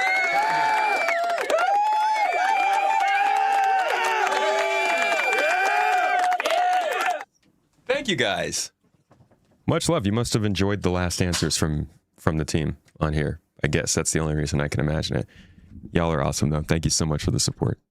To each of them, because just give me top level. It's a bit intense if we go down that route. But there's navigation system dispatching of tile configuration changes on planets, which affects how AI uses the nav mesh on planets. So there's a performance call out on that is costing us a chunk of frame in the servers. This is purely based on the servers we know are affected by this problem. There's a lot of digging. Yeah. A lot of digging through a lot of data. Yes. To find the sort of common culprit that you know are going to make a meaningful impact. Yeah, no, honestly, exactly. it is hard to. I mean, you guys know. Yeah, literally in the exact moment as I speak, I'm responding to you guys in chat. It is very hard to watch a conversation happening in front of you that you want to take part in and not say anything. And they're probably seeing hundreds of messages flying past talking about what they're talking about and wanting to follow up. And I can't even tell you what the answer to it is because clearly I struggle with it too. I get distracted all the time. But there's some kind of balance you have to hit of responding and not responding to the point where I understand why he feels the need to say these things. Oftentimes when you're in the moment and saying these things, you don't know if it's the right or wrong move, but you just kind of got to keep going. Otherwise, you're going to sit there staring at the camera, making no forward momentum. This is like cross-linking a lot of things. There's this is a pet peeve of mine that I keep pushing on, and we're going to definitely resolve that from a software point of view. But there's an entity spawner in some of the areas that are affected that are coming in and out of streaming and respawning their spawn set every time. This is the NPCs that just go, it just spouts out. And one example, I have multiple others related to this. That's one. The area component we talked about. So it's what we call register with external systems is a phase when the components are a component or an entity is coming online when it's streaming in. It needs to register with external systems. That's a notorious area that is an issue on multiple components. This one is from the area component. Is in that place a problem. So the first two are NPC related. Correct. This one is this one is more engine and let's call it area configuration related. This one bleeds into the zone lock that we talked about earlier. So those are two, area and zone lock. So this is really tied to the amount of content in the game and the complexity of that content in some areas. Because we're also making more and more complex scenes. Right. You know, like Space Station and, you know, the content we've put out recently, whether it's TSG or Rockcracker or like, there's a lot more complex layouts in those elements that contribute a lot to this. And so those are part of that. The ship cleanup is another big one that we're looking at the moment, which is the source probably of the other two, which is the amount of registered entities that have either MFDs and or the flight system active. Entities that specifically have MFDs? Yes. So it's an excessive number of MFDs. Yes. Yeah. Yeah. Why isn't MFD so? Well, I see people say that MFDs sometimes slow down their frame rate a ton. Are MFDs really the main bad guy in Star Citizen? Specifically, I bet that if I went into that area and I looked, there would be a bunch of MFDs that are somehow visible. So that's been these components have a visibility aspect to it, where if you look at it, it's going to replicate for you, but if you don't look at it, it doesn't.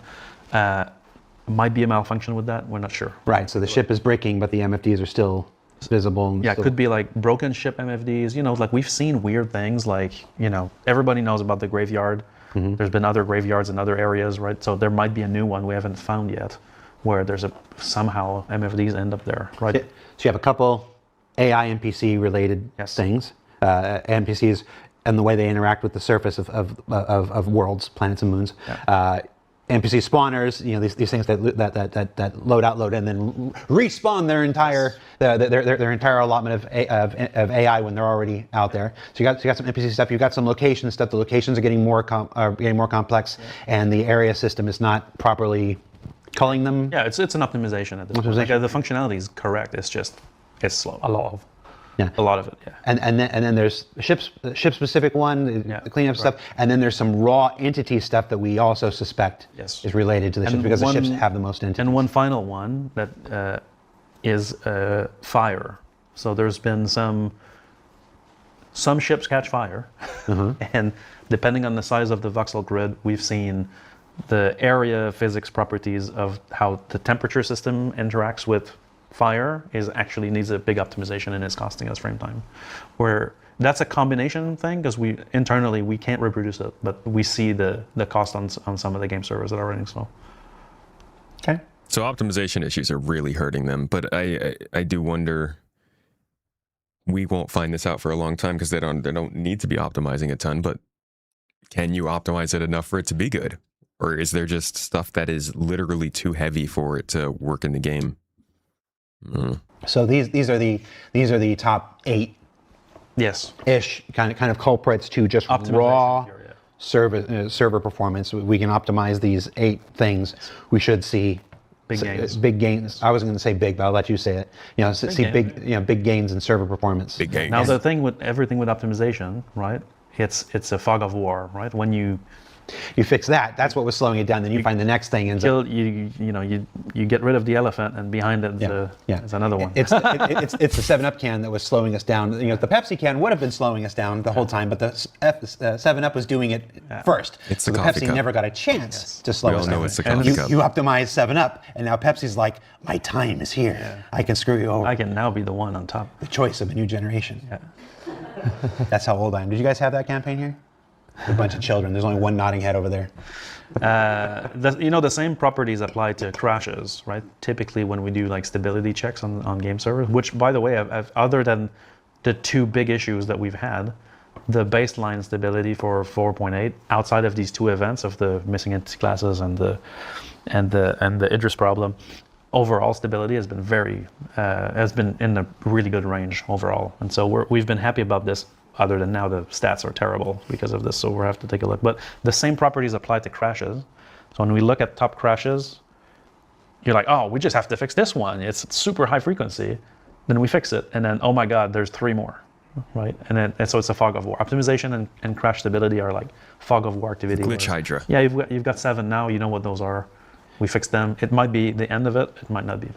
You can get clusters as well, and that's the same on the performance side. We might be looking very, very closely at the servers performing poorly, and we might be fixing things that help those, but that doesn't help at all to the other servers because they might be running into completely different issues. Totally. There might be something that's happening specifically on those servers that's unique to them that brings them to that low rate, whereas the rest of them don't benefit as much from that. It sounds like So you doing always have like to sort of look home closely improvement, at the or like you would go in and you're like, okay, I know I've got this leak. It's ruined my water pressure. So we're going to go in and we're going to change this pipe. And then you get in there and you go to change the pipe. And then you see that the wall's falling apart because the water had already been spraying on there. So then you have to call someone in and take care of the wall. But then you find out that after taking care of the wall, for some reason, the power is going out in this section. Whereas it's like one problem leads to another one.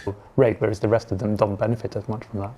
So you always have to sort of look closely at the details and react to those, but proactively try to look at the big picture and sort of take you sort of where are we going overall. Once we fix that cluster there, how do we get all of it to sort of benefit from a smooth ride?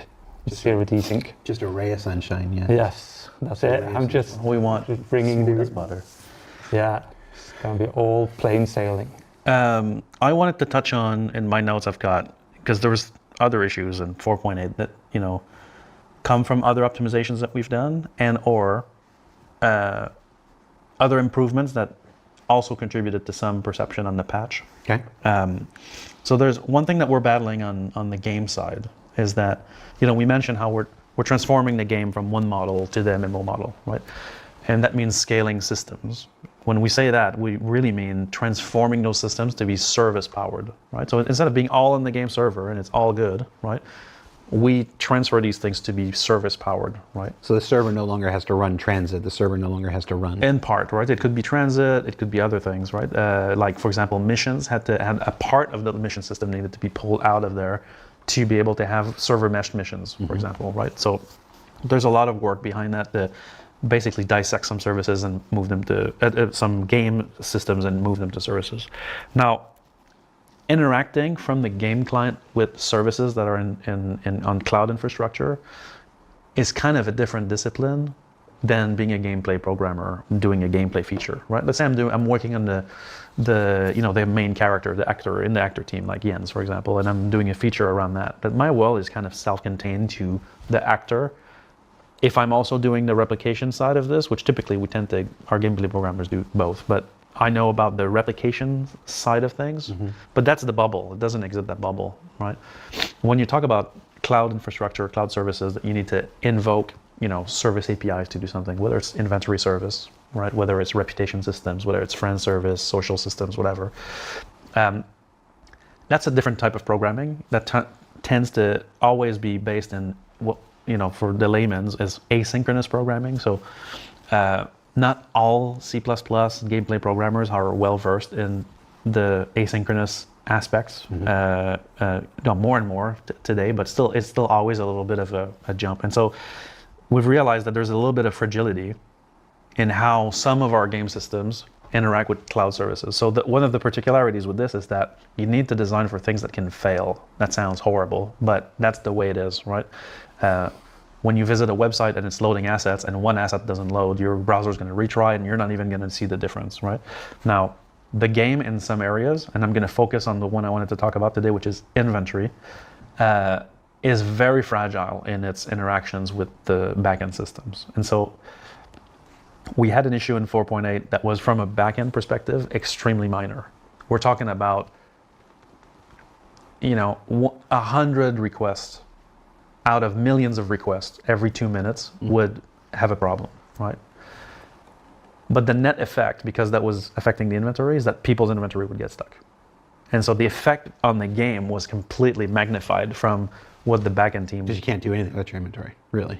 Well, yeah, so the inventory has this issue, it's not an issue, it's a property, where all of the moves that you do in your inventory need to be ordered. They need to be performed in order. And that requirement is extreme, because you can't go, put this element on the head and then put this other element on the head and take this one back and stow it and then move the core armor. And then if the backend systems were completely asynchronous and do this in parallel, you would end up with like mixed results, And so or we could not have prediction, which would be the other option. But then obviously we run into the problem that Performance. I put the helmet on my head and I'm waiting. Yeah. You're waiting for the server to catch up.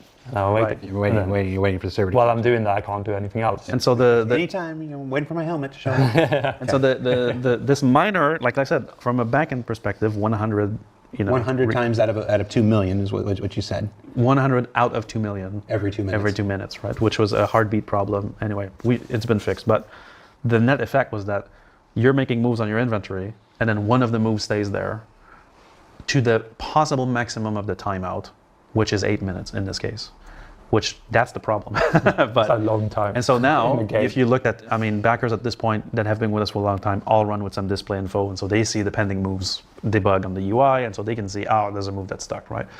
And so that's how these things were stuck. If you were unlucky and you did a move in one of those 2 minute I say every 2 minutes, but it was really a 3-second small window. If you did a move in those 3 seconds, then your inventory was stuck for 8 minutes, which is crazy. An eternity. And so that's so weird. That I use that example first to explain it, because a lot of people ask the question, what's happening when this happens? That's what happened. Now we fixed that issue, obviously, so that no longer is the back end issue is no longer occurring, but we still have that weakness on the client. Right. So that's one thing we need to solve now is we've realized, Jens and I have had multiple conversations about this, but we've realized that there's a lot of areas in the game, whether it's freight elevators, whether it's inventory management, handling, and I'm not talking about the UI here. I'm talking about what's behind it when you do your moves. Like the UI is where you get to see it, yeah. But it's actually something underneath. Okay. Yeah. These systems, we've identified a series of weaknesses in how either legacy systems were built because they were built before these services existed, and then asynchronous calls were tacked on in the middle to get something working. And so we started to develop a charter that we've started to analyze every game system with this charter, right? It's basically a very simple red, amber, green kind of tracking, right? Where we can look at one system, let's say we look at inventory management. We can ask all these questions, right? And with this, we will identify all the pitfalls that this system needs to resolve. So without having a bug report, I can just look at the code and go, you know what? This breaks this principle. I need to fix this principle, right? So one example of principle is player items are sacred, right? So if I have actions to do, for example, I need to turn in stuff for a mission, I will not delete the items, then progress the mission. I will progress the mission, and on success and confirmation, I will then delete. And then if the delete fails, I need to have compensating actions to move forward, right? So that's an example of like the analysis that we're doing. Asynchronous programming we talked about needs to be explicit for all paths. So we're evaluating all of that. There's multiple other areas in the charter, but that's one of the things we're putting in place to augment the interactions between game client server and services, so that when things go wrong, and they do, right? That's the nature of internet packets not being delivered, services not being available, cloud services being there or not, that there's no like irreparable breakage, and that the experience can still continue and be resilient. Flip says, Jared looks exhausted. I'm not the one that was up till 4 o'clock in the morning fixing this thing. It's somebody, what was it earlier? Earlier was like, it's like, this is what happens, where is it? One of our moderators nuked it, but Wrangle McDangle nuked comment says, this is what the community looks like when they start to realize the company they give their money to doesn't really care about them. Sad. This is the CTO who was up until 4 o'clock this morning, bug fixing.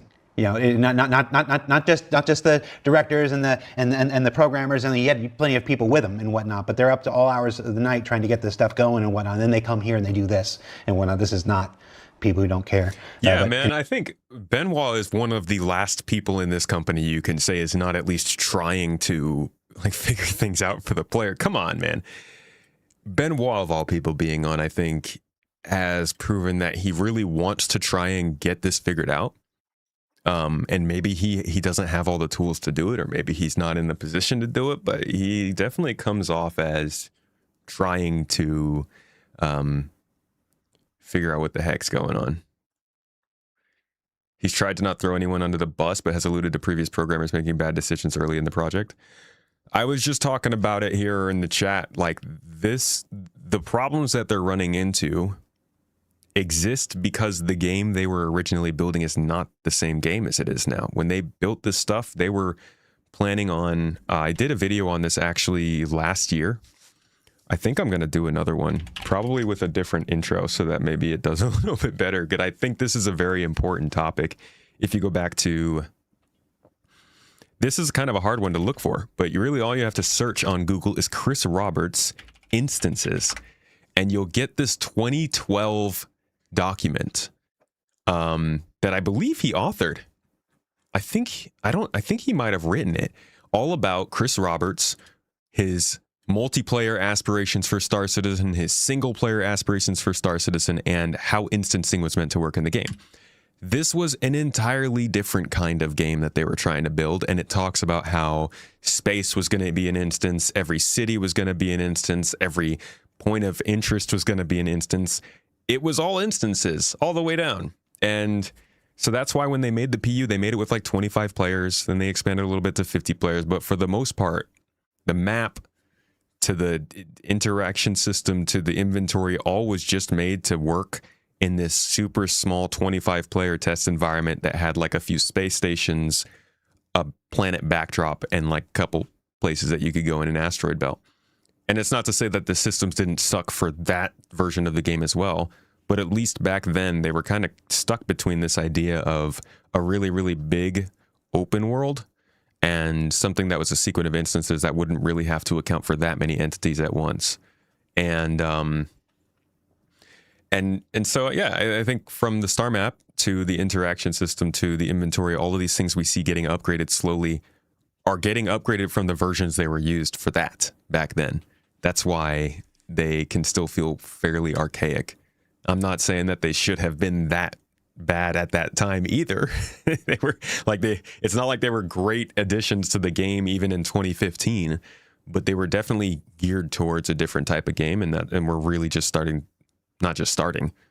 We've been living in the age of those things for years. Anyway, that was a comment about how tired I look. This is just how I look. I just You're kinda normal it's the gray. There's more gray now for some reason. But so this is interesting. I want to touch on the charter, Jens. I want to touch this thing that you said real quick. Very quick. Building.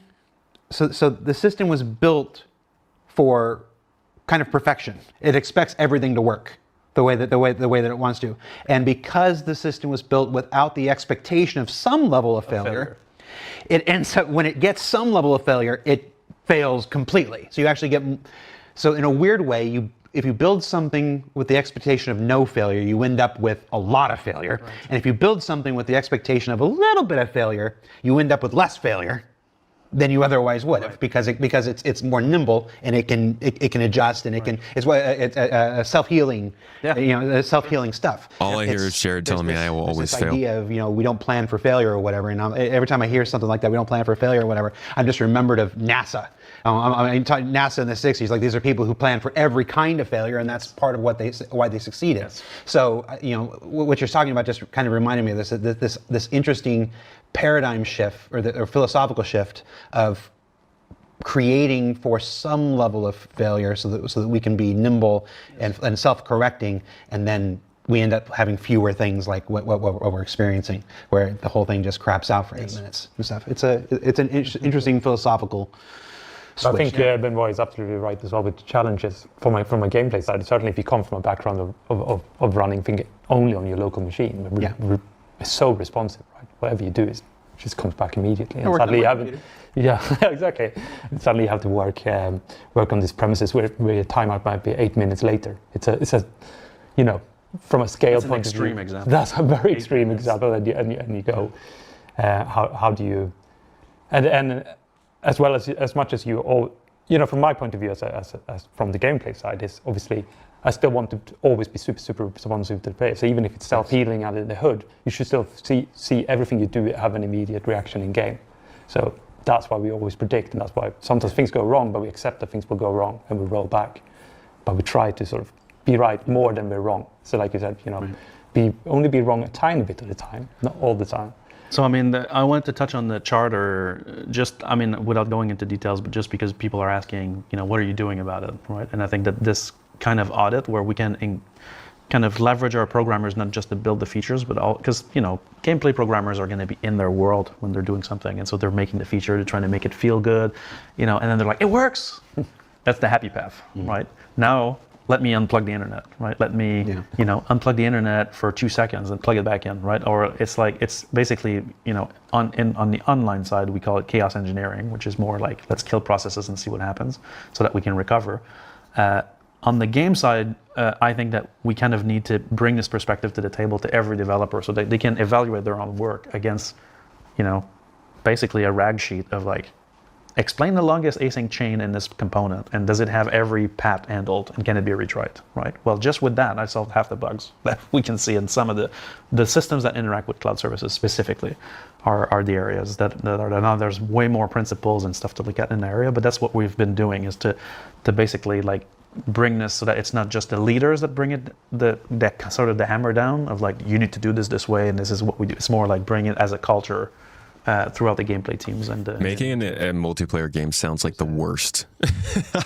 We're going to get into our end game here and talk about. This sounds like the actual worst kind of game to make. A multiplayer game where everyone sees the same things, touches the same things, and those things all touch spaceships that are made of a bunch of different things that also people have to see and be able to like, I wouldn't want to sign up for this, man. I'd want to just work on Squadron.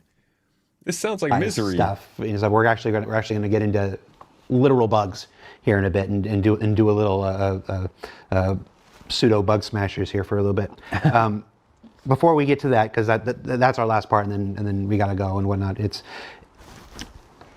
the conversation that you're seeing here today is the kind of thing that makes me still be here. There's this idea that happens often that any video game company is a monolith.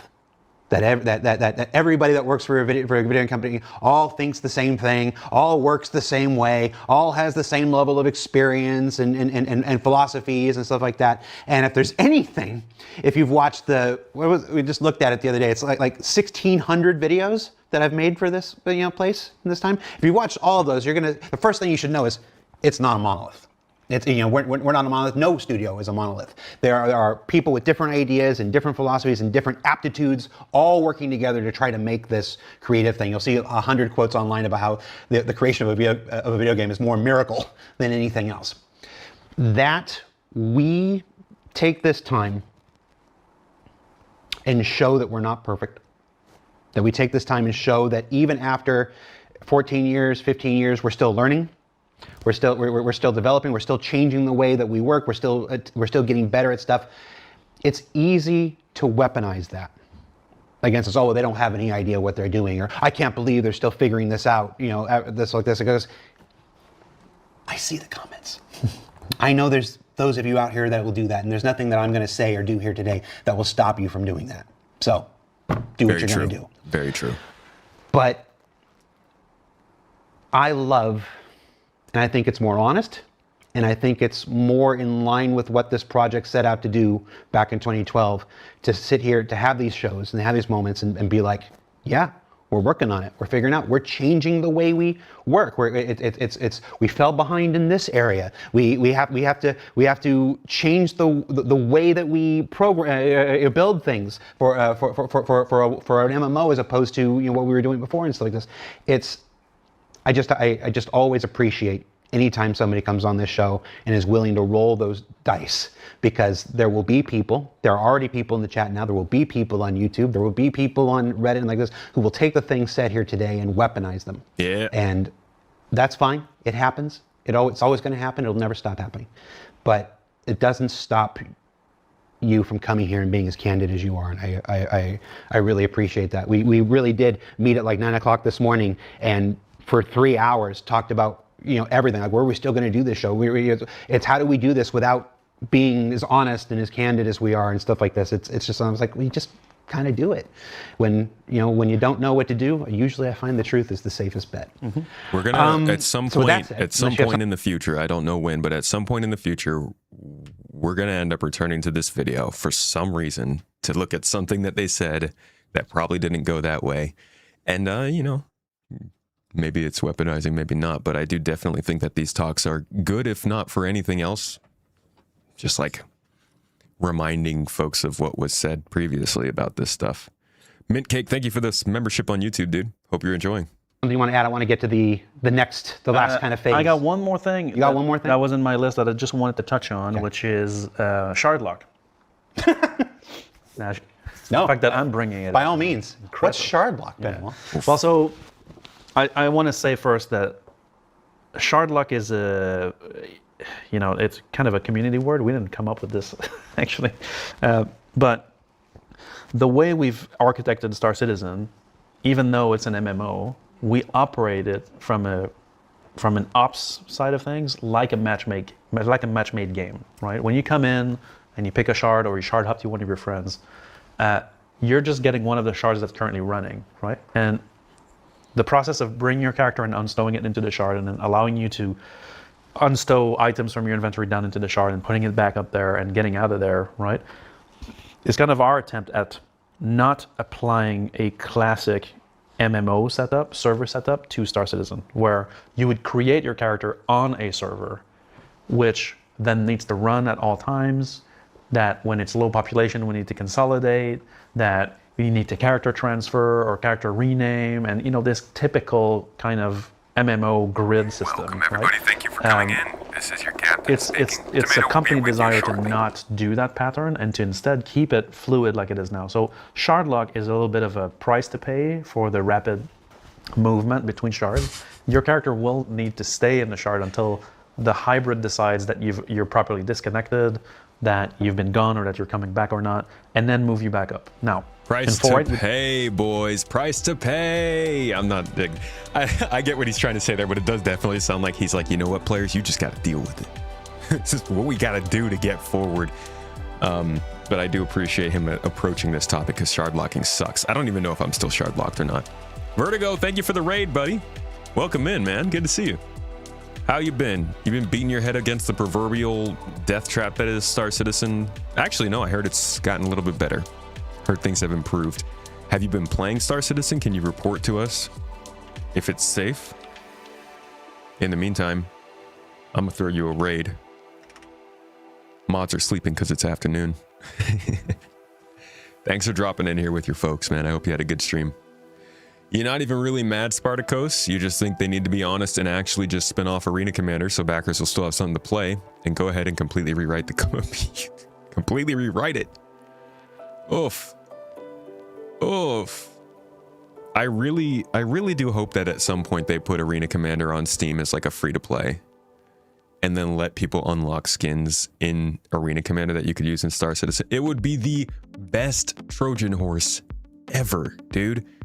You could set up the coolest Battlefield 2042 Battlefront 2 style things going on where you have to fight between two capital ships over the orbit of some planet and like fly over in a drop ship to the other. Like, you could set up actual situations in Arena Commander for people to play, and then they're gonna look off in the distance and see the planet in the background and be like, dang, I wish I could fly to that. It's perfect. I know it's probably not happening, but it would be sick. What are they going to lose from making Arena Commander free to play? There ain't nobody buying Star Citizen because of Arena Commander. Come on, just do it. Do it.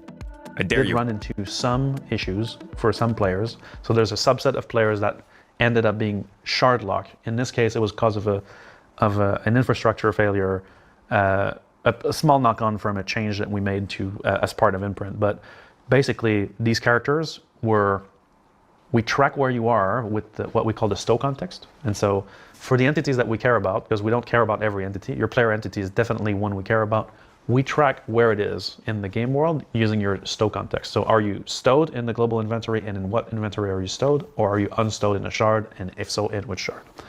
The problem that some characters ran into is that some players are not very patient with the system when they go back to the main menu. And so they would go back to the main menu and see, oh, your character's still in the shards, right? Or they would kill the client. Sometimes they do that. Kill the client, come back in, and then, oh, your character's still in the shard. I'm shard locked. Character repair. Well, the character repair in that case is the one that would cause the problem, where now the player would never get stowed because the repair would try to repair your character. Anyway, there's a bug there that made it so that now your character cannot be stowed. And so these players were shard locked. Some others ran into another condition. It was a fairly small subset of players overall that got in that situation, but it took us a while to identify the root cause. That fix been deployed. But I just wanted to mention that shard lock in and of itself isn't a bad thing. It's what enables us to have the flexibility to bring you into another shard kind of transparently, but we need to wait for the process to finish on your current shard before we can move you up. Right. I've been waiting 14 years, man. I held the line. Let me back in my shard. I will literally go to the menu on my account and just type in "I'm locked" when they ask for like a reason for why you're doing a character. But just "I'm locked" and then send it. I'm so bad. We've put in place.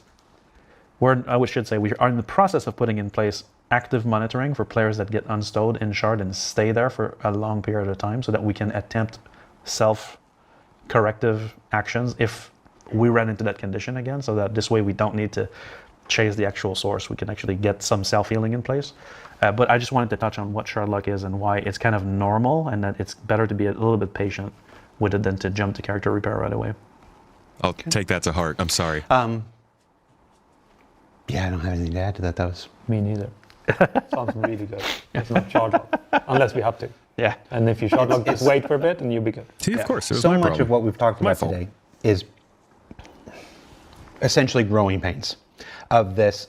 At the end of 2024, the leadership of the project had a good, strong look at everything that we were doing and the direction that we'd been going and stuff like that, and said, is this going to get us where we want to go? And it was decided, no. We're not going where we want to go. So we switched things up in January 2025. And after Rich went on stage and said this is the road to 1.0, we've been on this road.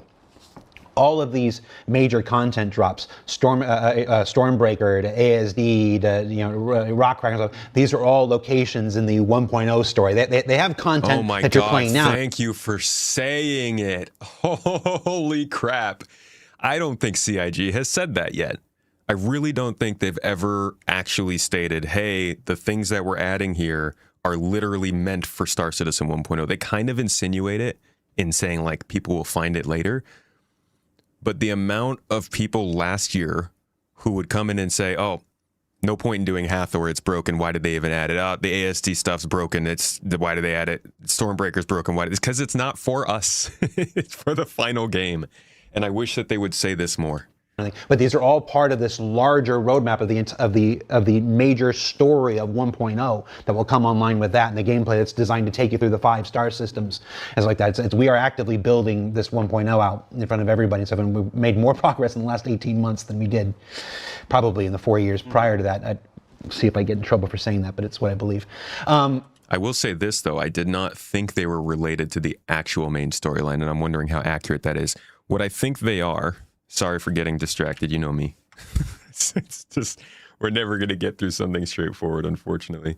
But if you go to the roadmap and you look at their 1.0 plans, you'll see that they have 2 different versions of stories planned. They've got the main story, which is, I guess, kind of what he's talking about. This is meant to take you through the kind of schism that is forming between Earth and Terra as the 2 central points of human government. Obviously, you get caught up in that story. You have to go to different star systems, do different things, all that jazz. But then there's also location stories. New missions and narrative arcs set in specific areas, allowing players to experience the uniqueness of various locations in the verse. This is what I think all of these things they've been adding are. And it's been interesting that they don't just point that out to people, because I think people would appreciate knowing that they're building stuff not to make it go away, but like it's permanent stuff. If it just worked. Well, you always want to accelerate, so. Yeah, well, it's just, and the results have spoken for themselves. There's this thing. There's this thing they don't really talk about most much. It's concurrency and daily active users. Concurrency is how many people you have online at any given time, and daily average users is how many individual people come in and interact with your game during the day. Normally these numbers are not revealed publicly. It's just if you go and you search for World of Warcraft DAU and whatnot or whatever, you're not going to find them. You're going to find a bunch of estimates and stuff. One of the things that we're discussing internally right now is actually exposing that. Yes. Because we spent a lot of time talking about the problems in 4.8 and whatnot, and 4.8 had its share of stuff. Obviously, we don't need it. We literally just sat here and talked about it. But it also had some tremendous successes. The daily average users, for instance, come on. I'm waiting for the numbers. I just sent the request. Give us a number. Come on. Thank you, Michael Smith, and whatnot. I just made him an accomplice. That's it. All right. If I get in trouble for doing this and whatever. Shout out to Mike. So versus 2024 numbers. Let's just go by month here. To show what this progress, because that sounds like a percentage it's coming one up, thing for me Jared. to say that it's been the great 18 months and whatever, but if you don't have data to back it up, I'm just bullshitting. I'm just saying words. So here's the data.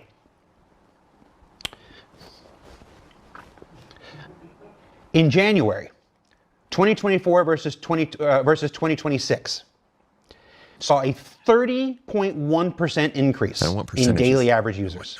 30.1%. Between the number of users who were logging in and playing Star Citizen, 700 to 1,000, 1,000 to 3,000.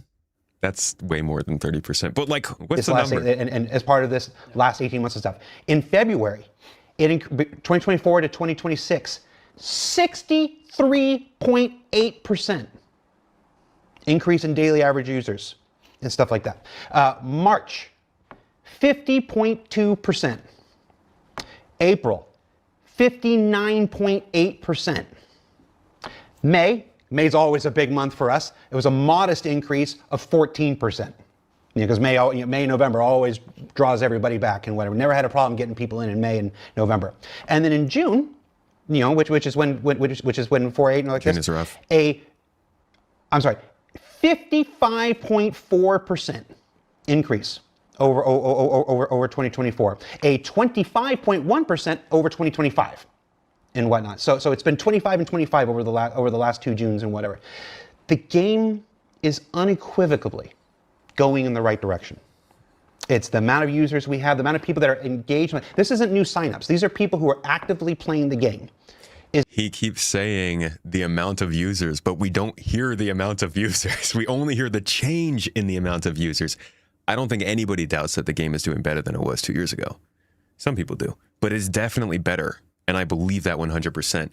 But it's not like it's going to kill me to not know the numbers. I'm just so curious to know how many people are playing. Is increasing every day on average by 50%, which is a growth that Star Citizen has not had at any point like this. And I imagine some aspect of that has to affect all of these issues. Issues that were this big before become this big when all these people go in. But the reason those numbers are improving is because of the work that you're doing and Rich and Rick and Ian and all those guys are doing to make Star Citizen into the thing that it was always supposed to be. And we weren't going in the right direction like this for the last 18 months there, and it's proving out in the numbers and whatever. So it's my heart. I don't know if you can hear my heartbeat right now. I'm way out over the ledge at this moment. I don't know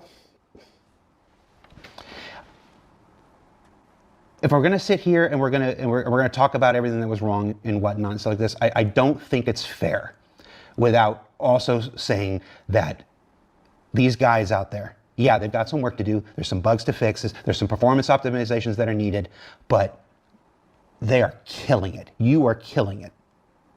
And so the numbers speak for themselves. So thank you, and we'll see if I back next week for another show. I mean, there are a lot more players, that's for sure. There are a lot more players. There are so many more players now than there was a year ago. And it's just, I feel like that has to play, that has to say something about how successful we've been, even in spite of all this stuff, even in spite of my very clear frustrations. Yeah. Poor Seb and Lauren and whatnot. They got a message from me about an hour and a half before show and says, "Strike the set. We're doing something different. We're not doing the show." It's and they're just like, "What?" So thank you for allowing me. That said, before we go, I have a letter. I want to read, and then we're going to get into a thing. This is from. He's saying before we go, but there's like 40 minutes left. What the hell? The lead producer on Star Citizen. You're like me. So this is the producers are at all levels. You've seen directors. You don't see a lot of producers. on the shows and whatnot. Usually because they're too busy running around making sure everybody else is doing their work and like I don't got time for you. We tried to get Phil here today for this and again too busy going through and making sure everything. But he had a say about me. Yeah. Wait a minute. I'm also really busy. You're almost never here, Jens. You're clearly very busy. Honestly, it's been a while. It doesn't seem to have anything going on. That's why he's up in the middle of the night. I know. So I'm gonna read this letter from Phil. And that's gonna go. We're gonna go into probably so freaking busy. Our last section here. Okay. So after the release of 4.8.0, we reassessed our bug prioritization process. We're into the bug phase of the show here. Instead of having priority determined by the development team and validated by QA, we handed over the selection, some elements of the selection and prioritization in certain categories of bugs to the player experience team. The player experience team is internally always pushing and advocating for issues that players are most impacted by. So this should, in theory, address a perceived disconnect between us as developers fixing a lot of issues and players feeling like little has improved. Now, that's not to say that the priorities in the past were detached from what players reported on Issue Council, Spectrum, or Reddit, but clearly, things weren't working as well as they could have been. With 4.9, we will work through a newly refined list of issues. Wait, I'm sorry. I thought he said for 4.8 this was changing. Let me go back. Go into our last section here. Okay. So after the release of 4.8.0, 4.8.0. I thought he said 4.0. So that's okay. So they're making some changes to the way that bugs are being tracked. Interactions with other freight elevators that have a lot of interactions with other systems. while we will tackle all the problems that impact our citizen. Sorry, I just want to make sure I get all this. But really, they shouldn't have to deal with those to begin with. And because we use also our map, inventory, with 4.9, we will work through a newly refined list of issues affecting instance hangars, freight elevators, quantum travel, star map, inventory, docking, exploits, login flow, and issues that falsely destroy your ships and more. Those are literally the worst parts of the game. On top of that, we're tracking a longer list of quality of life issues with new players report regularly. Many veterans know a lot of convoluted workarounds to some of these issues, but really, they shouldn't have to deal with those to begin with. And because we want to ensure Star Citizen is as new player friendly as it can be, we're tackling a wider range of common problems that impact this first hour or so of any session. So in addition to the things we're going to go on, there's a new effort about things that specifically affect the very first hour. About like adding friends. You can't even freaking add a friend after you've logged into the game unless you get to them physically. Maybe that would be one. That'd be a nice one. Are about 80 issues remaining on our priority list. And while we will tackle a lot of them for 4.9, we want to avoid just playing whack-a-mole with some of those bugs. Fixing a lot of bugs is not the same thing as fixing the root causes behind the symptoms that appear as bugs. For instance, freight elevators have seen around 70 or 80 bug fixes this summer. But due to the reactive nature of that endeavor, players don't feel like it's nearly as stable or reliable as it should be. Now, freight elevators that have a lot of interactions with other systems will need to be made reliable, but they're a core gameplay mechanic and must be stable at all times. I misread that sentence, but I'm going to keep going. On the flip side, we had a similar situation with transit in 2024 and early 2025 where we fixed a lot of bugs that didn't seem to make a difference. We then invested that time into building better debugging tools and self-repair flows, that's the self-healing I mentioned before, and yielded a much more stable system, even though on paper, way fewer bugs were actually fixed. We want to repeat this methodical approach with other systems like freight elevators, hangars, and more. For that reason, we don't expect everything to be magically solved for 4.9.0, and I wouldn't read it if he did. Mm-hmm. We will continue this initiative beyond that into 4.10 and beyond, but we're more confident that in this new the same approach that we use for transit to bring these systems in line with the scale and complexity requirements that Star Citizen has in 2026. Now, what we're about to see, or what we're about to talk about, there's nothing to pay on thing, is what people are working on today. Do you have your dashboard up? I also want to stop before we get into that. That is two, I want to say now, two, possibly three actionable things that they told us today they're going to actively be doing, like right now and in the lead up to the next update. They've already said that they are working on something for the entitlement system at the current moment. This is what Benoit was saying they needed yesterday, and they're working hard to try and get it in. He's also now saying that they are moving the bug fixing of the core issues that players run into. They're moving it out of the development team and over to the people who actually are playing, the player experience team, who if I'm not mistaken, when they started making this team, they pulled a lot of people from the actual player base to be a part of that team. And they've had a couple episodes with them in the past where they've talked about like just their feelings of flight and things that they would like to see change. So they definitely come from the perspective of players. All of this will be great if it is acted upon and done. Obviously, we have to wait for that to happen and see if it actually does happen. What I appreciate that they have taken clearly that the community isn't just unhappy about the state of 4.8, but in general, this is a problem with the way that they are advertising to new players to come into the game, and these new players are not having a good first hour because the game is not what they're advertising. This isn't them saying they're going to stop advertising it like that, but at least it's them trying to move the game's actual status more towards that. I don't know if it's actually going to work, but it's good that they're saying it, and we'll keep eyes on it over the next several weeks to see if it actually starts happening. You want to hold your dashboard up for just hold it up for this camera right here. Stay on this camera. No, stay on this camera. There you go. Hold that. Hold your computer. No, that camera right there. It's closer. A bit. Can you see it? Forward. You see it? Oh, that doesn't really look like anything. It's exposed wrong. Okay, switch that one. Switch to Benoit. Benoit's closer camera. Benoit's camera. Oh, better. Benoit's camera. No, it's still overexposed. Right. Anyway, this is a dashboard of what people are working on today. So these particular bugs were prioritized in line with the player experience team. This is a new initiative inside the basically, as Philip said, not just what issue council says and what dev thinks, but we're actually adding a third kind of pillar in here, and that's, hey, the player experience team, like the community team, they're both involved in this. It's you are the ones who are seeing what they're anecdotally saying on Spectrum, on Reddit, on Twitch, on YouTube and stuff. Come in with that, atypical information, that anecdotal information, and so we can apply the issue council stuff with the developer stuff, with the anecdotal stuff, and find a new way to prioritize which bugs get fixed. So we're going to try this. We're going to see how it works, and to do more than just say, hey, we're going to do it in a way, we're going to go through and tell you what people are actively working on today, and then you can tell us whether we're on the right track. Yeah, Benoit, that's going to be a call and response kind of thing. It's got to have some sort of an actual effect on the quality of gameplay. Got it. Well, so yeah, I thought we would take a look at a couple of those. So I've got all the categories that you listed. And give me the category first so I can prime my prime your mind area. to the right side. Okay, good. So hangers. We'll start with hangers. Oh, that's a tough start. Okay, yeah, I'm ready. So now I'm gonna sort of pick the ones that I think are interesting in the list, right? In each segment. So we're gonna take a look at this. So these aren't in any particular order. This is just This is just some. They're being worked on today, right now. Exactly. So PU multi-locations. Instance hangers, exterior hanger doors remain closed while interior hanger door opens. So that's when your hanger interior doors open, but the gateway outside is still locked out. Yeah, so they belong to two different parts, right?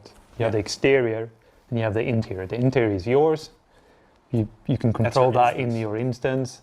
The exterior needs to be synchronized with your interior door. So what most likely happens there is, for some reason, your interior thinks you've been given the right to this gateway, or you could have been given a right to a different gateway. And there's an exterior door opening somewhere to a nothing. Yeah. It's awkward. And your door is opening to a closed door. Right. So there's a few things that could happen there, and normally it's that sort of handshake between the exterior and the interior, which via the notorious ATC. Notorious ATC. I see Joxfin in chat says that's a rare issue to happen, but W if you fix it. It's rare for Joxfin, but we have the luxury of having logging for every single player in the game, and while you've been lucky enough that it's rare for you, it is not for many others. But this one goes with his little brother, overlapping hangers. So player reposition when landing in hangar ATC given, but seen as trespassing in someone else's hangar results in being repositioned, which I think is sibling. Yeah, definitely, because you're looking at a situation where you think your interior is being given a certain gateway. You're heading there, but it's actually someone else's casa. So you're like, not good. Correctly trespassing, but obviously incorrectly been told the trespassing that was system yours. rock solid. All right. The trespassing system, it's like Johnny on the spot. Hey, you're in the wrong hangar, dude. But you're not supposed to be in the wrong hangar. Yeah. Right. And then the third trifecta in this segment, which if you put them all together, is players can get stuck at repositioning player indefinitely after getting impounded.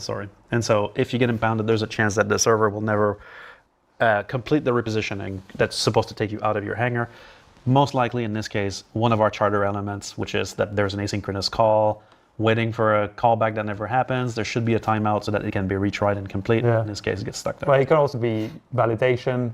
For some reason, someone has not given us the reposition position that were created are no longer in a valid position. Because I think one of the rules is you will not be repositioned until we know there's floor underneath you. Right. So until this floor, and that's a learning, because I'm sure that we repositioned before without checking that. Yes, that led to some interesting ones. Yes, Corrosion on Twitch says, I entered my hangar last night and the entire hangar despawned, and someone else came into the same hangar and I was EVA in space on the internal geometry of the station. Sweet. Love those. Yeah, definitely related to this. Yep. It sounds like his positioning position wasn't amazing in that case. Yeah. Also does disprove my floor. Sure. Because he clearly did not have floor. Right. No. Okay. This auto refreshes. Interesting. Okay. Maybe there's been progress. Okay. So next one is the one, my personal hangar pet peeve is retrieving vehicle while another occupies the hangar platform will cause the retrieved vehicle to instantly spawn and clip to the vehicle occupying the platform. Oh my god, I hate that one. So F's in chat if that's ever happened to you. You This can is, keep I, doing what this you're is, doing. I think this is when I joined the stream because I remember seeing a bunch of F's in chat, and I can imagine a lot of people called this one out. what you're doing. Okay, and so this is basically typically That's what I thought. Thank you, chat. this Yeah, it's typically never happened to anyone. Interesting. That's good to know. so typically this happens when you use the ASOP terminal outside of your hangar, and for some reason your hangar was stowed with a ship on the pad, which normally shouldn't happen, but in this case happens, and so there's a lot of missing checks here where basically we don't check if there's a vehicle there, and so it gets spawned into a direct intersection, which is also very bad for the That seems like a super important check to have. server because it cannot resolve that, and so one of those two ships is either gonna go. The dreaded pink destruction, if you remember that. Well, there's still got F's in chat, so I'm going to say that was a high. That's been correctly identified as a high priority. Yeah. All right. What else you got? Again, in case you've nodded off after 2 hours here, we're going through the bugs that are actively being worked on today. Not like today, ethereally, like on June 18th right now. There are literally people on these things right now. Player loses access to persistent hangar at primary residence. Is a classic one. My character is actually in this state right now. Where is your hangar? Have you found it? Area 18. But is it actually still there? Yes. Or is it gone? No, the hangar is actually there, but I never spawn in it in my case. But I think that's in the case of these, where most players I've discussed with, the hangar is actually either stowed in another inventory somewhere else. They told me you guys don't play. So that's the hunch so far. We'll see what the team actually comes up with, but that's one that we. I mean, it's pretty easy to tell that Benoit plays the game. More on the hangar side, but I figure in the interest of time, I would keep going with the other categories. We've got login flow related issues. So we talked a bit about shard lock. That's one of them. So basically being a bit more communicative about shard lock and no longer having shard lock at all for players that stay in the shard. 64,008 spawn resolution error. And his little brother, 64,006 disconnection. Again, resolve player location. I can speak to this one a little bit. This is typically a symptom. So if we fix this issue specifically, where the display will change. But what actually happens is that when you connect to a game shard, the replication layer, so the hybrid that's in front of it, is going to coordinate bringing your character into the game world. But he doesn't know to start which of the 10 servers he's running your character should be on. And so he needs one of those servers to help resolve your location so that we can unstow you in the right area in the tree and then hand off authority to the server that's managing this region. The way this is done is that the replication layer will hand this work off to any of the game servers on the shard. Now, when we have Idrises blowing up servers left and right, there's a very high chance that the server this will be handed off to is dead or is in the process of dying and is rebooting. And so what happens in this case is that the player will get to the end of the context establisher task, the CETs, and he will get a 64,008 or 12 error. And so we need to make this a bit more robust on that side so that either we know which servers are alive completely, and so that if a server is doing a server reboot, we don't assign them a resolution task. That would be one thing. But also trying to streamline that, right, so that it's a bit more efficient. Yes. If a server is dead, we shouldn't assign people to it. Small one I wanted to touch on here was friends list showing 0 out of 1, right, instead of the player counts per shard. So we're rejigging this a bit. It's going to come back. This is a temporary thing. Is that a priority fix though? I mean, what is that? In the login flow section, it is. All right. Well, It's been reported. Sure, but it's part of this initiative. Yes. Part of this initiative is to make sure that people are on the most Correct. important stuff like this. Give me one for. Tell me somebody's working on docking. Correct. Let's talk about docking. Oh God. The very first one, Okay. unable to dock using docking collars. That is problematic, isn't it? Correct. Could argue that. Yeah. We looked at this morning and it was actually resolved when we were talking. It is now reopened. Okay. So we're gonna have to dive into that. But basically, docking is a subject that's always coming back.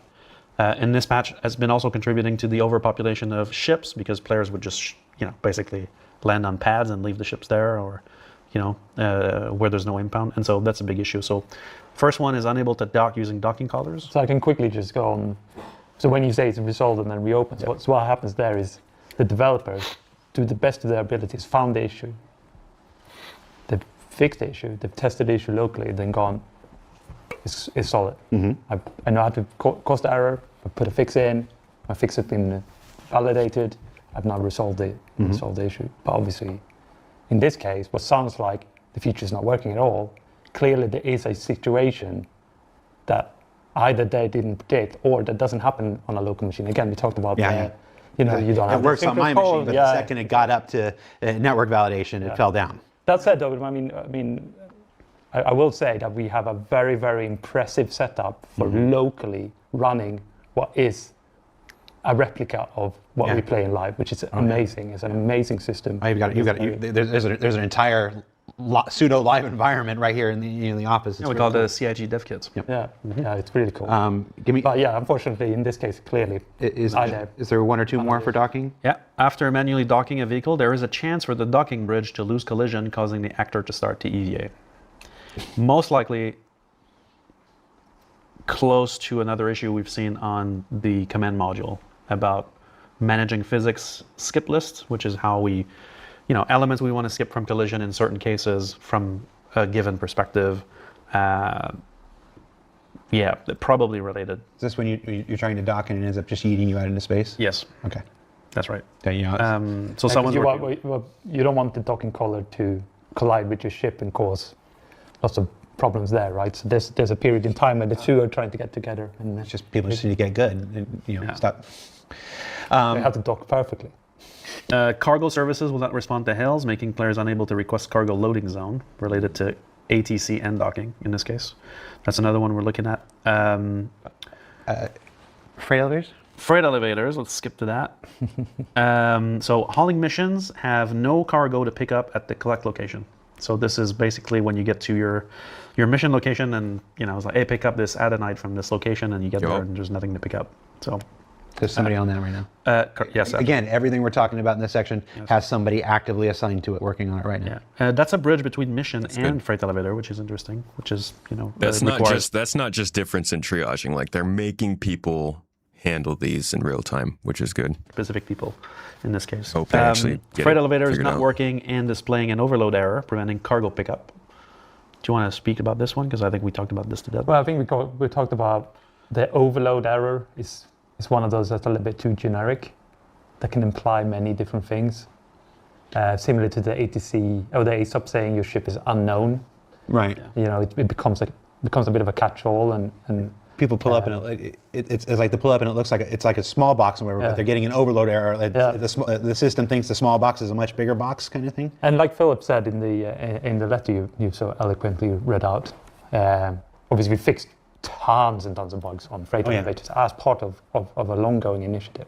Yeah. And we probably fixed lots of overload issues as part of that. But because overload is a catch-all, it will, unless you get more granularity. This will be affected by people throwing the water bottles. I was going to say, because that was that thing. That was that thing a year ago when people would put the bottle on top and just kill the entire. Yeah. Well, it's a variation of that, really, because the freight elevator looks at the volume, right, and will make sure that it's got stuff that you own in it and that there's no overload on it. So that's one of the things.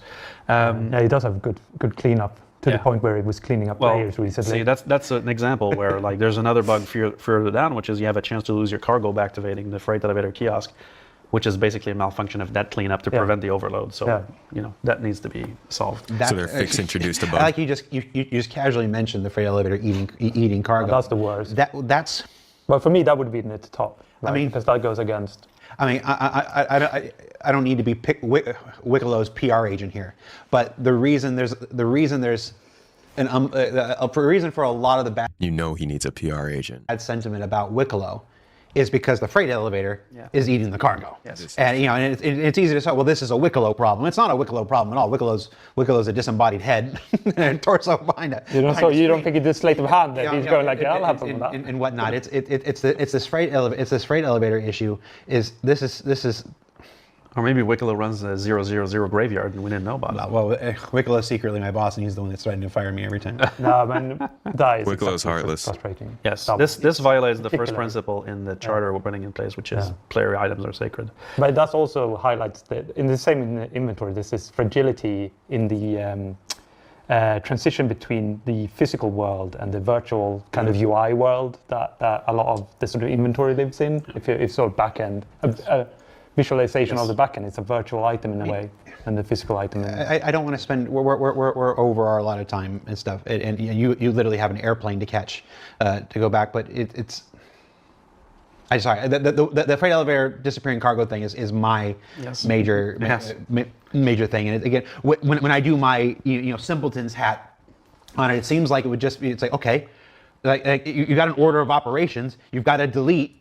Shouldn't the delete just be the absolute last? Shouldn't you just complete every other action that you're supposed to do? Your mission checking, blah blah blah, and then delete is at the end. It sounds like delete's just happening too early.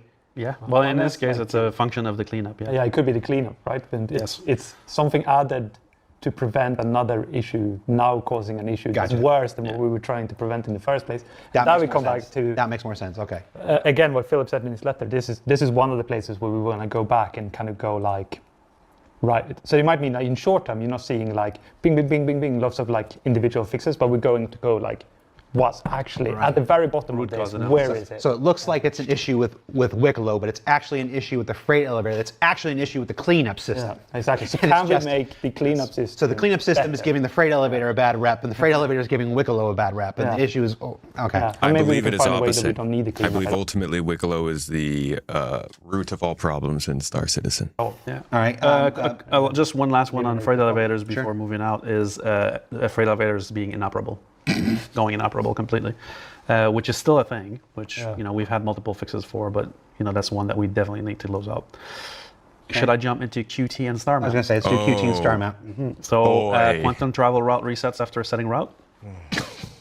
That's it's annoying when the sat nav does that. Yeah, just give us the new quantum travel, please. Please. Yeah, not good. It's like deliver us from evil. It's not exactly. Okay, I was about to say it's not game breaking. It is game breaking because you can't get to where you're going. That's pretty darn game breaking. But it ends up working after a second or a third or a fourth attempt and whatever. But which is what I mean by the thought was it's not game breaking. But it's just one of those things. It just makes things look so bad. It's like yeah, it needs to be flawless. Because that's again a traversal system, right? The star map becomes like the routing system. So.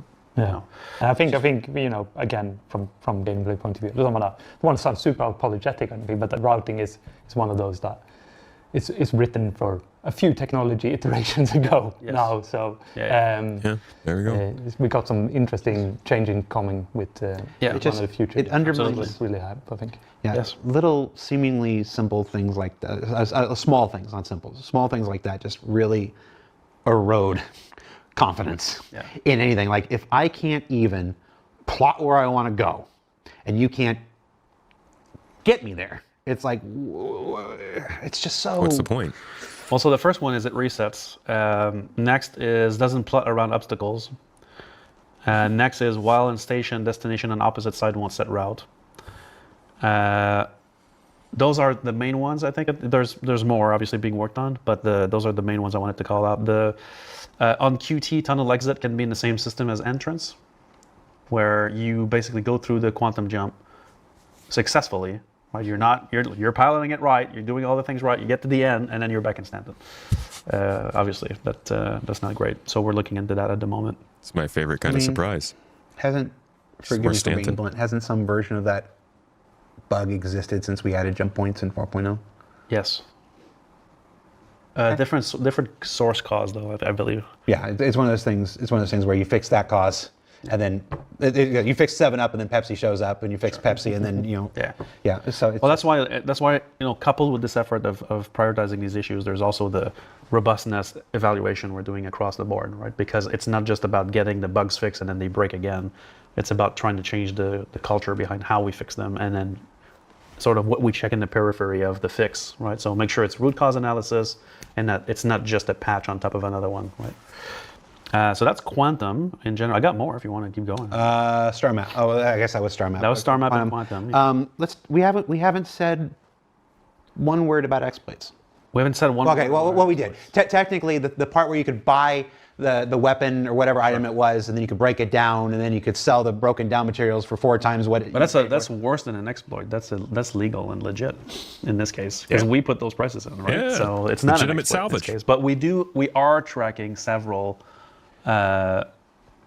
potential exploits that that range. We're not going to go into details into exploits because that's kind of an area that we won't want too public about. We don't want people to be using those exploits if they are confirmed or.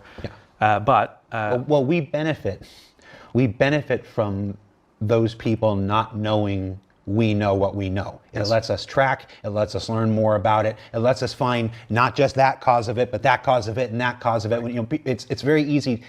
It's very easy to be frustrated when you see an exploit go and continue. It's like, why the hell isn't CIG doing something about it? When it's like, well, no, we are. We're baiting the hook. It's like if we smack this cause of it now, then we never get to see this one, and we never get to see this one. So there are reasons why we leave these things going for perhaps longer than some people would prefer. How recently, because it's how we. For a lack of getting into politics, I'll leave it very arbitrary. But a leader of a law enforcement agency announced that they had caught people involved in something prematurely, like he's talking about, and it allowed the other people who were involved to not get caught. It's like, don't do that. That's dumb. You gotta realize you can't do that kind of stuff when you're in a place of power. Find out Have a how strategy. it's happening. It's how we find out who is doing it, and so like this. So it's just, that's one of those ones where I could see why it's frustrating, but it's actually the process working. Yeah. So we're tracking exploits across different range of types of exploits, whether they're environment exploits or related to the economy exploits, or duping, or adjacent duping, or mission bypass, things like that. So we're tracing a bunch of those. And we're tracking. We have a great team doing this work, by the way, like that support the developers across with all our crazy questions about what, who, and when, and how. And so these guys are doing great supporting us. We did not talk about inventory. We kind of skimmed over it. I don't know, we could do a whole hour on inventory. Go right ahead. Yeah, but so items that are being worked on today, like you mentioned, so inventory becomes unavailable and contents of backpack station loot inventory is empty. So this player reporting, I've lost everything. Well, so from our findings so far, you haven't lost everything. It's really the inventory is not loading it for some reason, and it will come back. Some of the backend modifications we've done recently are going to help on that front. When double-clicking an armor item in the inventory and the adjacent armor item is also equipped, that's a regression in 4.8.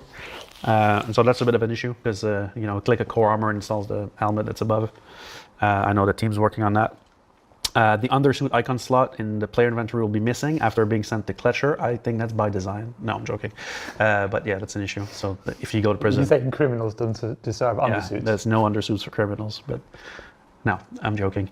So we got to fix that. What else are we looking at here? When opening the inventory and the player has a lot of items, it can be delayed opening it with no items available or missing icons. So icon rendering in the inventory has had a lot of work in 4.8 to speed up the rendering. We're still not where we want to be. Like, we've optimized the way the UI is actually rendering them, the way the actual panes is constructed. But now we need to really look at the RTT graphics side of this to make that super snappy. The goal is really, you press I, it's all there. There's no delay at all. And so we're not there yet, but we do want to get there. Now this is even more pronounced on very large inventories at the moment. So yeah, and if the delay for whatever reason is because we haven't yet been able to populate your snapshot of your inventory, there should be an indicator. Yeah, I think they just got lost in transits. I know the guys were talking about that. Yeah. Spinning icons. Spinning icons, yeah, because the state needs to be displayed as well. That's the key. Ideally, never happen. Of course. Yeah. Well, I mean, the icons have been kind of questionable for years, but you're talking about the recent. Yes. The recent. It's a different problem with the icons than the issues we've had with the icons before. Right. It's not about the look. It's about the timings and getting them on screen. On screen like Benoit wants them.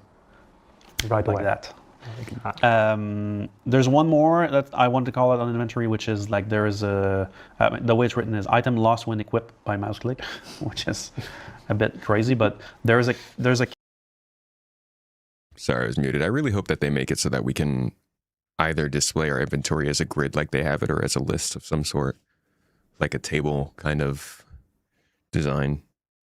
Pictures, I like pictures, but sometimes I just want words. Case where items don't end up where you think they end up, and so people think they're lost. We don't have evidence that they're lost yet, but they don't go where you're supposed to go. Yeah, exactly. I'm pretty sure that is actually the definition of lost. Well, lost in. I expect it to be in this place, but it's actually in someplace else. No, normally it can be found again by doing it again, because where it goes is the same.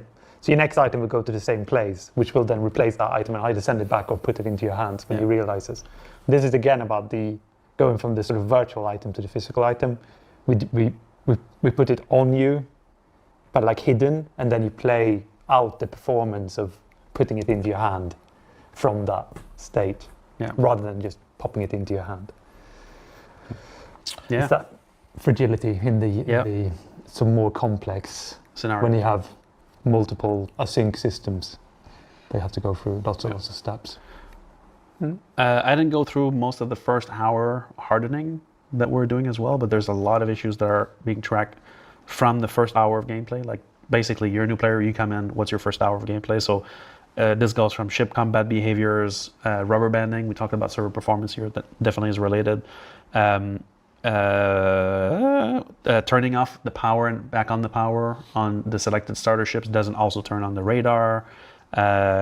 These are things, these are a bit more less critical, but critical to the first hour of gameplay, right? So that gives you a bit of an idea. All right. Somebody in the chat, when we were talking about exploits, it's like it'd be easier if you told us what an exploit is and isn't, whatever. And I've been thinking about that. It happened like 5 minutes ago, and whatnot. It's sticking in my head because it's like we can't give a list of exploits because that just draws a bunch of people to those exploits and makes the problem worse. Like that's just not something any online game does. And there's a long established history, predates CIG, why you can't do that. And I'm like, and then sometimes I'm known for being a little snarky. Really? Surprise. And so my brain was like, it's like, if you get that little excited feeling in your stomach, like you're getting away with something that somebody would be upset with if they found out about it, that's probably a good indicator that it's an exploit. But you can't say that because that's how I feel when I'm just like playing Star Citizen and things are working. I genuinely feel sometimes like the game is angry about it, and then it slaps you, and it's like, no, your ship's not actually there. Right. And if you don't have that, then I'm like, it's like my brother never had that. So I'm like, that's what I wanted to say. I'm like, no, my little brother never possessed that. So I'm like, well, that's not going to work either. So I don't know, guys. I don't know an effective way of explaining what is an exploit and what isn't an exploit. It's just try to utilize whatever judgment you have. If you don't know, ask a friend. Maybe, it's like I said, I was all ready with that snarky answer, and then I remembered my own brother would never. Maybe is my brother a bad person? I don't think so. Maybe Anyway, I'm way off the reservation there. So yeah, everybody, that's our show. I hope. Let me think about how I want to say this. We threw the old show away. We did a little bit of it here at the end. We did what you just saw was a little bit of what we had in the old show and whatnot. So I apologize. It's okay. So I hope you don't mind us taking. They still had Benoit planned to come on. It sounds like.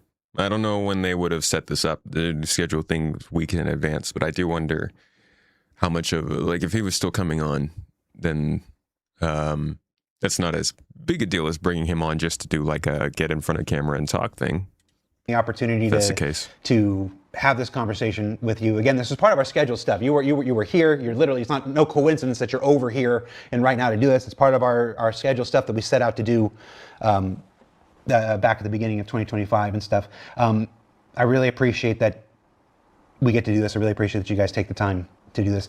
I appreciate that you all will sit through and listen to this. Yeah, man. And I already said everything I need to say before. For those of you who choose not to weaponize it and choose to recognize that we are human beings who will make mistakes, but are on the whole are doing work that I'm incredibly proud of.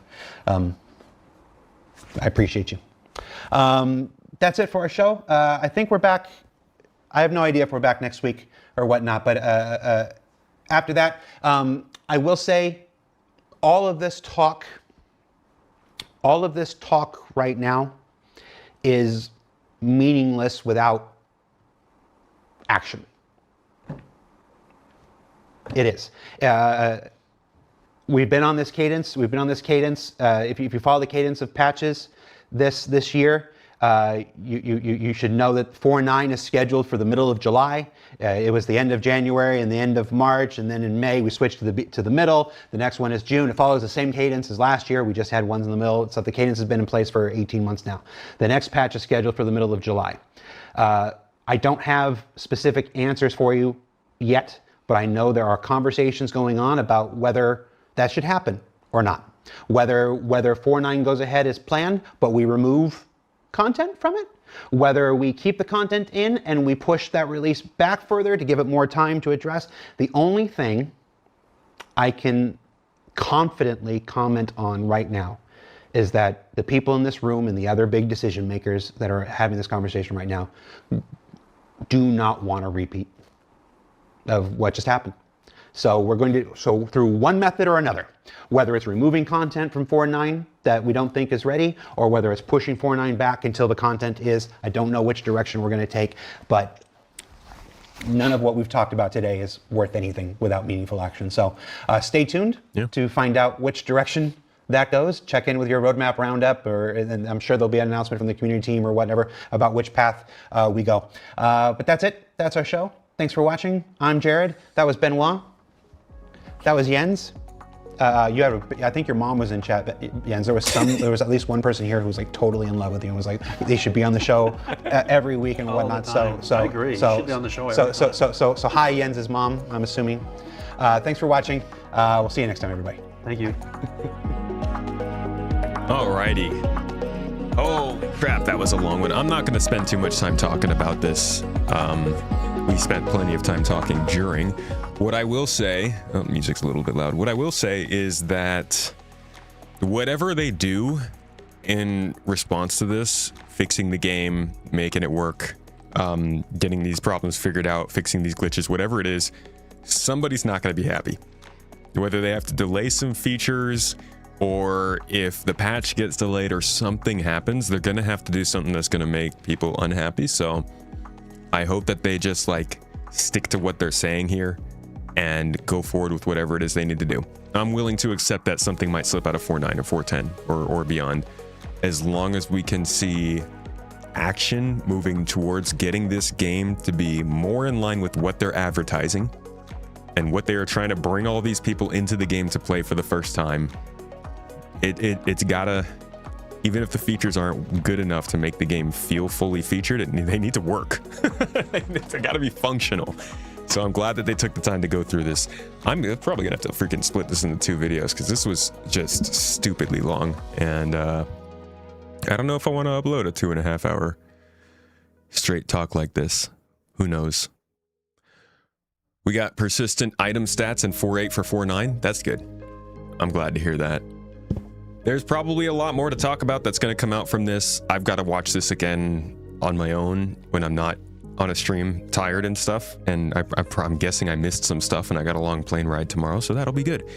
I will be back with you all on Monday and we'll be right back to how things are. We're going to check in on what's going on with the game at the time, do a little news talking, and then maybe we'll jump into the game and see how things are going. I don't know. Do I have any big plans for Monday?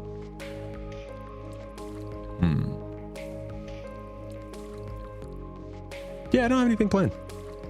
Throw something in the Discord, though, if you want to see something interesting.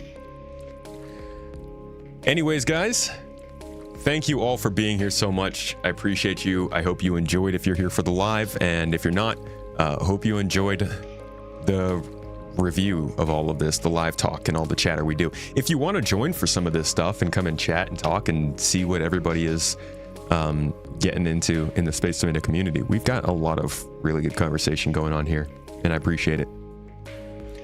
Thank you guys all for being here. I'm gonna send you all over to Mr. Paul. I don't get to raid him very much, so we're gonna send him through for my 59 months of subbing. Drop the emotes in there, give them the toes, tell them what's up. I appreciate you all, and I'll see you on Monday. Have a wonderful day. Treat yourselves well, do something you love, hang out with somebody you love, eat something you love, you know all the things. I appreciate you. See you in the next one.